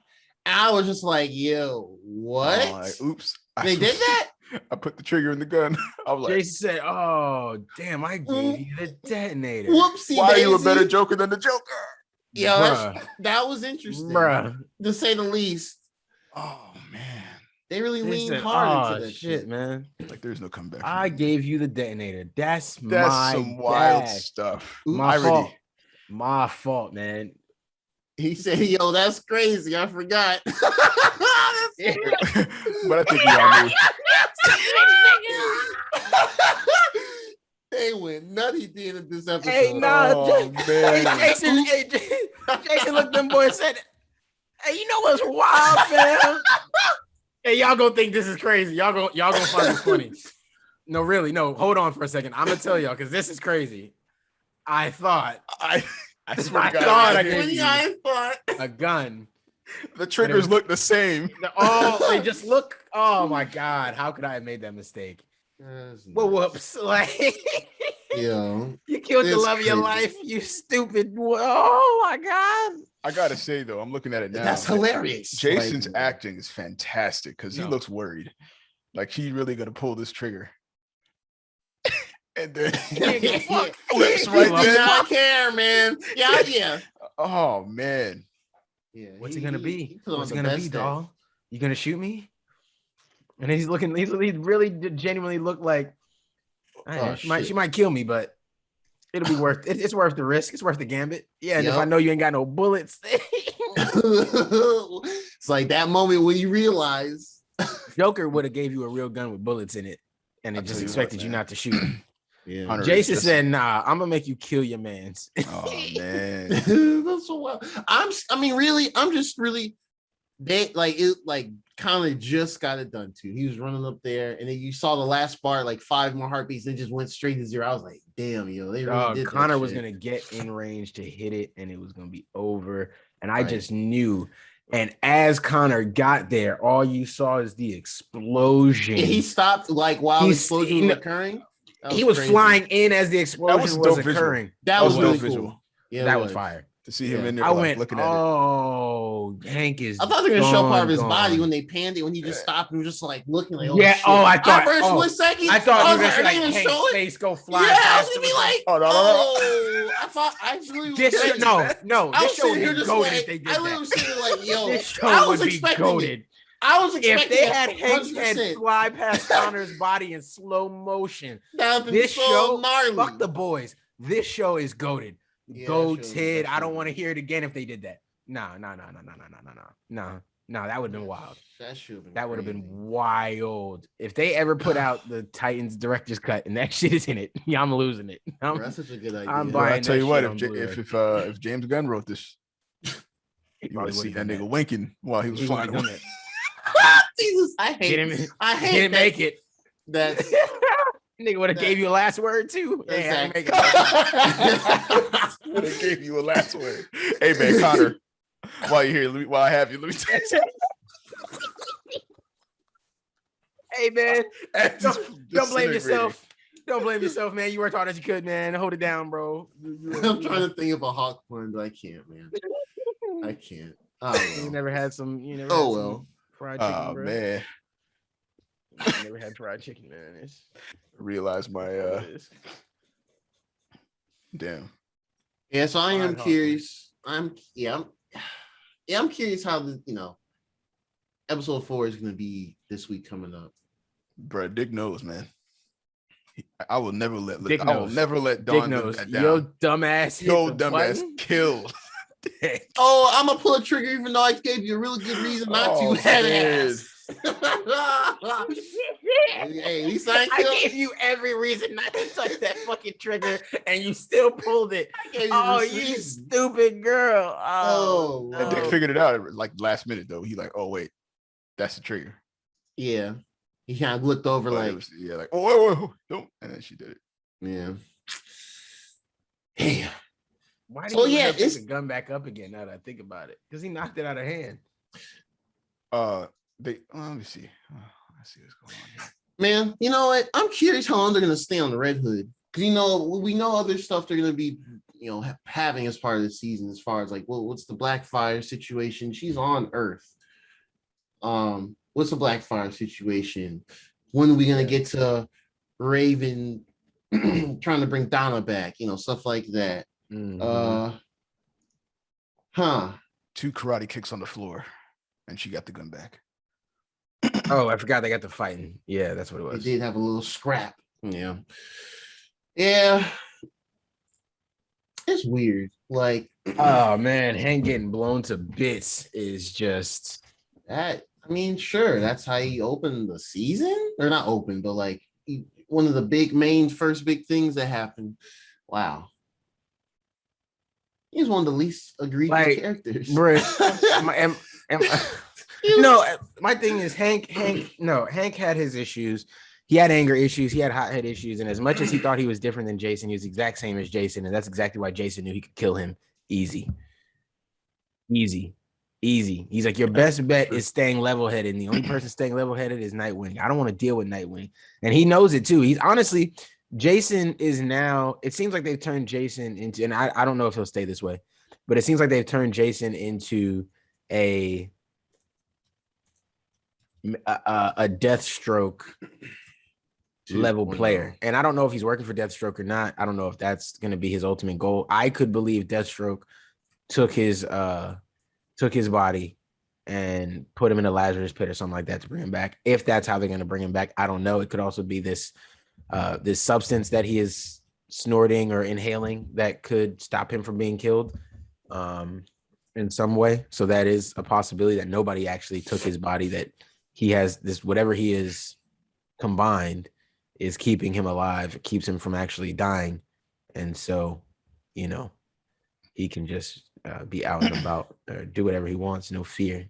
We did see him kind of emphasize that, Jason saying like, oh, I have no fear of anything anymore. I'm not scared of the Joker. And why would you be if you know you can't die, or you think you can't die at least? Yeah, man, but Hank dying, he's not that much different than Jason, man. I think he deserved it. Yeah. It was coming. Made a bad decision. Super bad decision. Jason Todd played them all. How Jason Todd Writing he just aside. played you. He played bad. Dove and Hank. How you play Well, that's Dove what I and Hank? mean. Both of them, yeah. That's pretty much what I mean. Yeah, like I suppose I suppose it was coming. I really just think quickly. it's just the more you put it in context, it's crazy to think Jason Todd was able to play Hank first to put a bomb on him that he can't get off, and then he was able to play Dove to come and pull the trigger. I don't have to kill this nigga myself.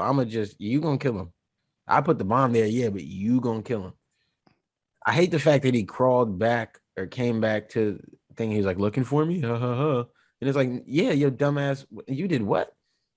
Man, Right. I'm putting this, first of all, I'm stopping his heartbeat. I'm putting him in a cryogenic chamber. He's never gonna, his heartbeat. That's what I was thinking. They were like, "Oh, let's slow down." Like, no, let's stop his heart. Let's stop his heartbeat. yeah. Fuck his heartbeat. Stop his heartbeat. Go beat the shit out of Jason, and then figure out how to get this shit off him. I'm guessing no one there just had the know-how to do that. Yeah, in the Batman's, in the Batcave. Connor right there. Oh yeah. Who apparently at the knows- Batcave.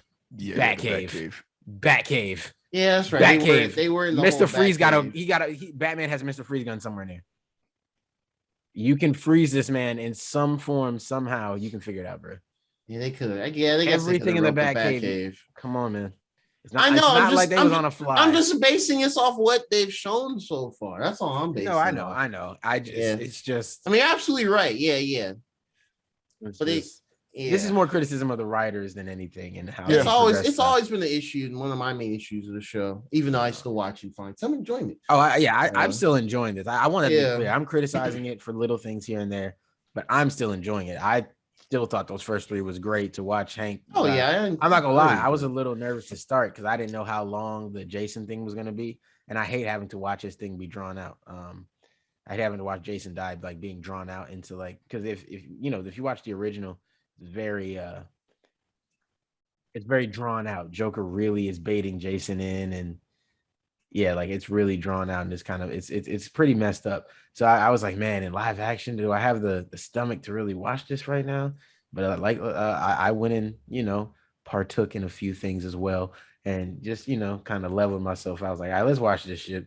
Well, I've also been playing the closed FIFA 22 beta. There's a little random console T drop in the Oh my goodness! I never would have. I'm exclusive too. Yeah, guys. Y'all not the only one with connections. Yeah, yeah, for real. Like, yeah, nigga. Yeah, no, but I was doing that. It just because I was like, all right, let me see how this goes.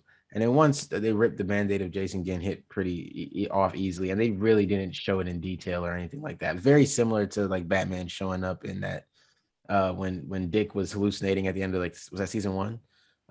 When he was hallucinating and shit. And he was fighting Batman, and he thought he was fighting Batman. I think that's that might be season 2, maybe. I can't remember what it is, but it's one of the seasons. No, it's season 2 because it was part of his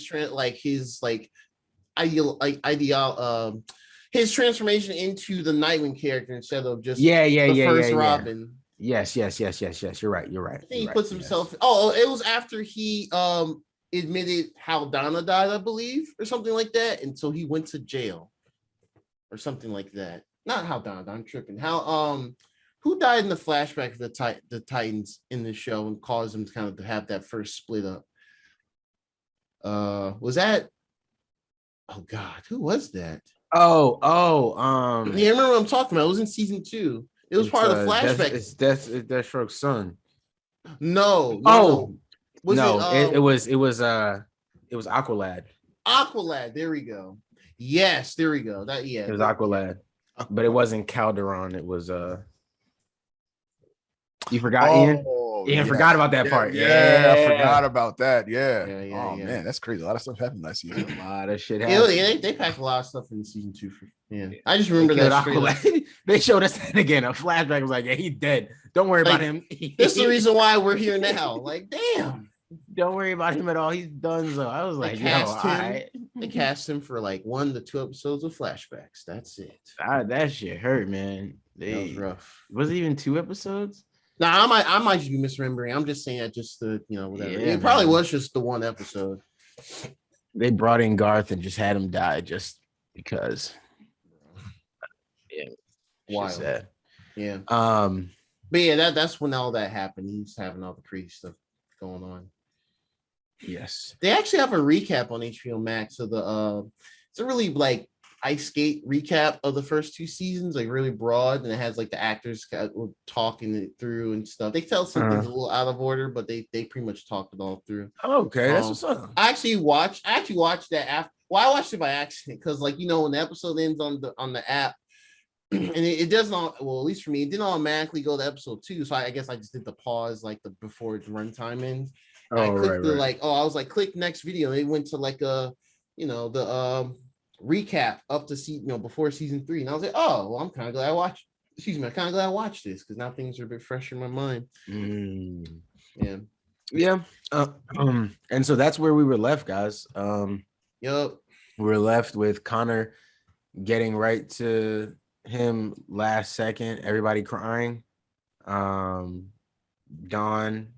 saying what happened, and I mean, I guess the only thing is that at first she didn't realize what she did or whatever, and then you had Nightwing kind of be like, "What?" But it's not like they were near, like Wayne Manor, so it's not like they heard the explosion happen. You know what I mean? Mhm. But I wonder how quickly someone let them know, like, the explosion went off or whatnot. Um, Connor and Crypto obviously were able to survive it as they traveled right to it. But then we saw Corey and Garfield, we saw them hugging, crying, and we saw Dawn crying as she must have learned what happened there as well. Yeah, Minka Kelly. What else has she been in that I just want to know? Like, what has she been so good Oh, in? the actress. Yeah, what has she been so good in that people are like, yeah, we got to keep her in stuff. Yeah, I mean, I feel like I really feel like her name is Minka Kelly. Yeah, they'll tell us that we don't like real movies if you say all this is bullshit, but I mean, she was in the turbocharged prelude for Too Fast, Too Furious. What?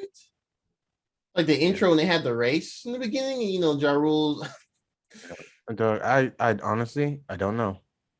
I'm She was in a show. She was in Drake and Josh in really 2004, which I must have been like feel a like one I kind of episode. remember. Might just been one episode. Yeah, Movie job. yeah. Oh wow. Okay. Yeah, I'm looking up on Wikipedia as well now too. I'm curious. At least television I stuff. honestly do not know. Wait, Charlie's Gosh. Angels. In Wait, 2011, them show. I kind of remember that. they had a Charlie's Angels show in 2011. Am I reading this right? About the animated one. Oh, I don't know. Was it animated? I used to watch the animated Charlie's Angels. She apparently played one of the girls. She played I'm guessing the white girl in the group.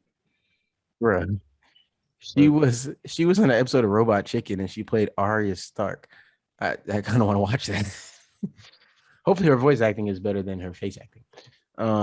maybe it's just one of those things. She just got Yeah, the stiff face, man. Maybe she got Botox. Yeah, that's what I'm saying. I think She she got popped up in Botox. Legends of Tomorrow. Oh, during I don't even know she had a cameo in Crisis and Infinite Earths. That little thing they're doing. I know Hawk and Jason Todd did, that's kind of wow. Uh, All right. Okay then. Now it's funny to see that, right? It is. It is actually in hindsight is crazy. Now it's wild to see it in right in front of our faces. It's like, And hold on. This just became interesting. right. Oh.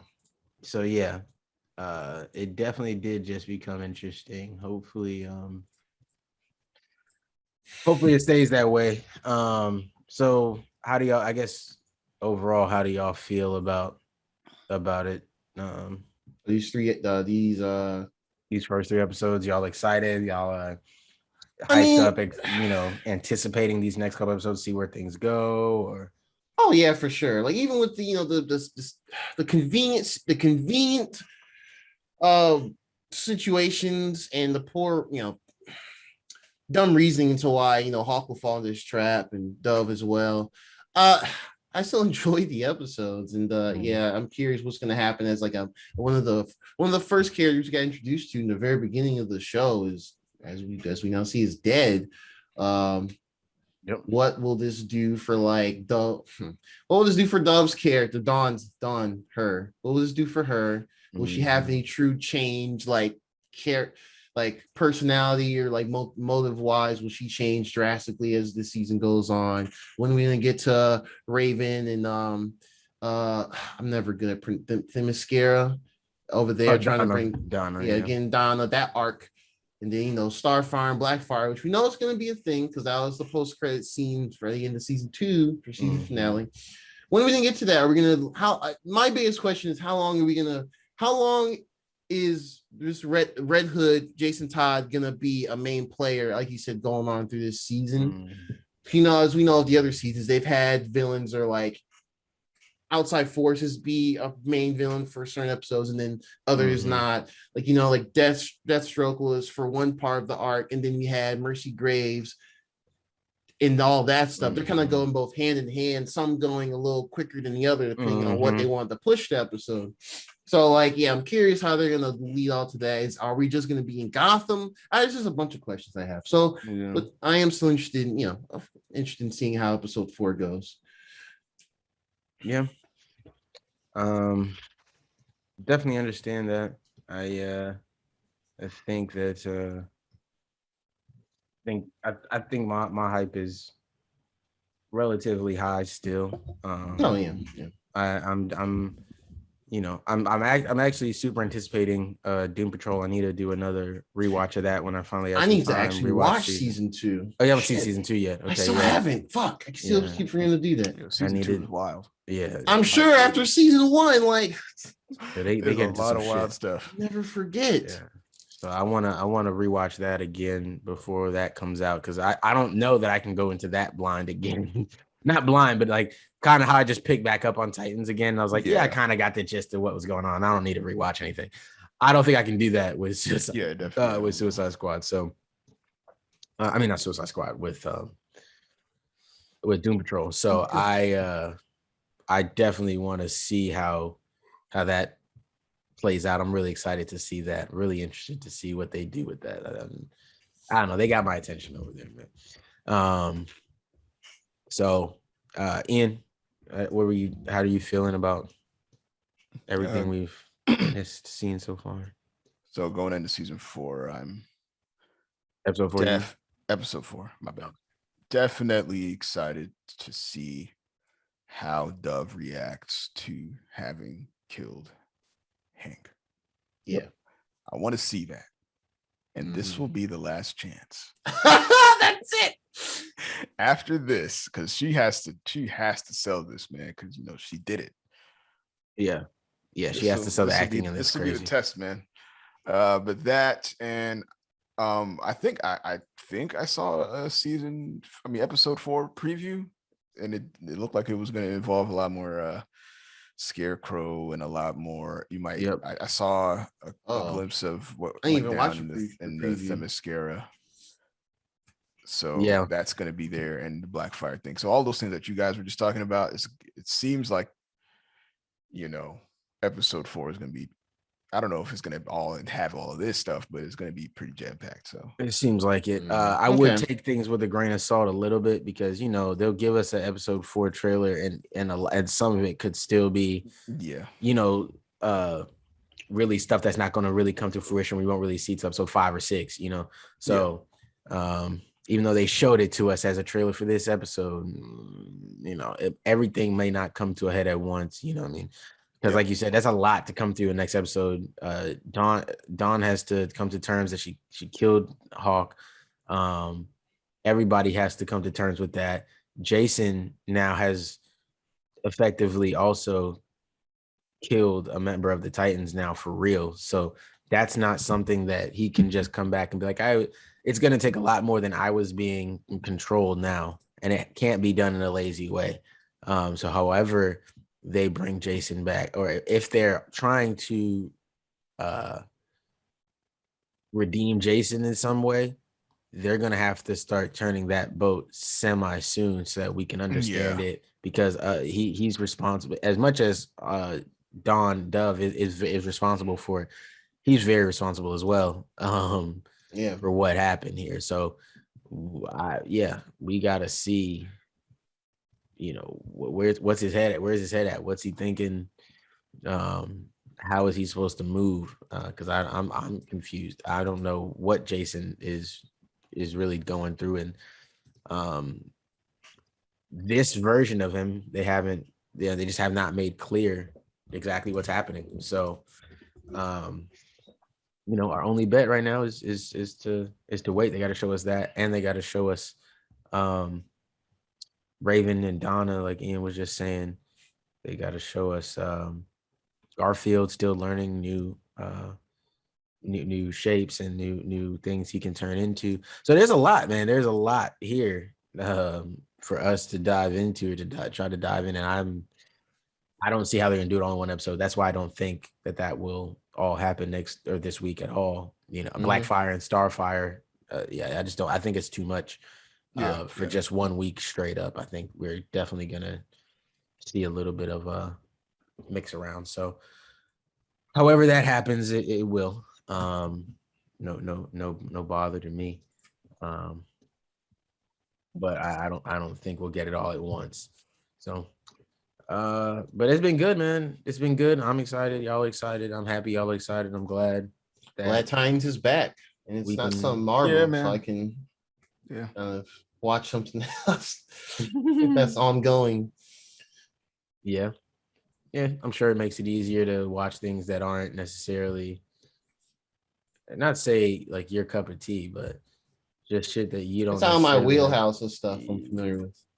Yeah, you just don't have to bother with thinking about like this character, that character that might have like randomly shown up in a show that you just loved.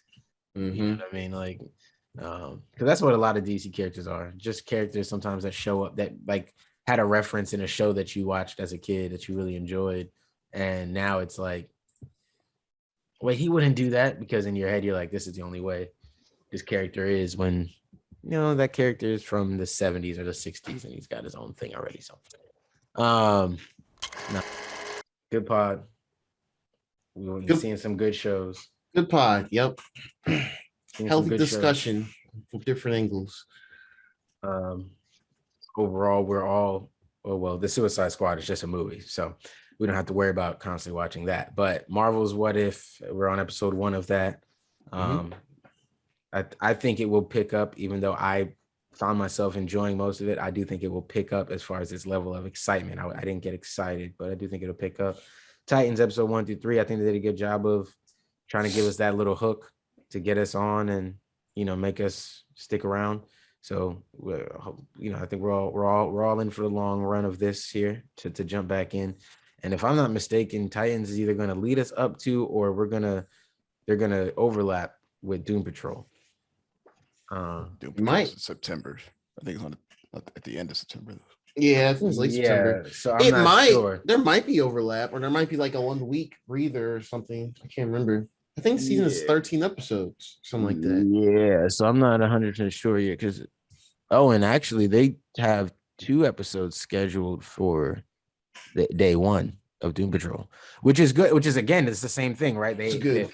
They're moving Doom Patrol over to HBO Max, and so they're trying to get us in there. And them 2 episodes must go crazy. I'm not even gonna lie. 2 episodes are probably ridiculous. Yeah, it gives me time to watch season 2. Yeah, we got plenty of time. I'm gonna do a rewatch of that for sure. We have to do a rewatch before I start this, because too many shows, too many movies in my head. And Doom Patrol is so wacky that it's hard to keep. It's just a lot going on. If you don't remember what just happened, it is out there, man. At least watch a YouTube video to give yourself a refresher if you haven't, you know. So you're not gonna watch it. And I may end up doing that same thing. I always say I'm gonna watch it, and then it come to the moment I'm like, hey, that should start tomorrow. I ran out of time. How am I supposed to watch this series, man? You know, so yeah. Man. But anyways, man, so y'all look out for that. I swear, I don't know when. Somewhere me and Ian are gonna talk about the Bad Batch. I haven't finished it yet. I'm gonna finish it up this week. But the Bad Batch, at some point we were going to talk about that and everything that came with that show. I think I have 2 or 3 episodes left, so I mean, they're short, but it's just one of them things, man. You get caught up, and I just lost track of it, and I didn't realize that the finale was out and all this stuff. So we will finish up, we will catch up, and that will come sooner or later. I promise. All the other shit that's supposed to come, it's coming. I promise it is. I think it's just trying to still adjust. To not realize how much working takes out of me, especially working an hour and a half away from work. It should take me like an hour 45 minutes to get home. So I'm tired. Drained. But it'll know you work. So. But it will all come out. Y'all gonna get a content rush at some point, and I want to see, you know, like love shown for that. Please. I didn't mean to say that aggressively, but please. Anyways, guys, appreciate y'all for listening. Like, share, comment, subscribe. Most importantly, enjoy. Comment on YouTube, or Instagram. That's cool too. But YouTube. Check Like the video. Yeah, if those if videos. you like what we talked about. Share the YouTube links. Appreciate that, man. Anyways, man, it's been 2 ugly nerds, but there's 3 of us. Peace. Peace. Peace. Started.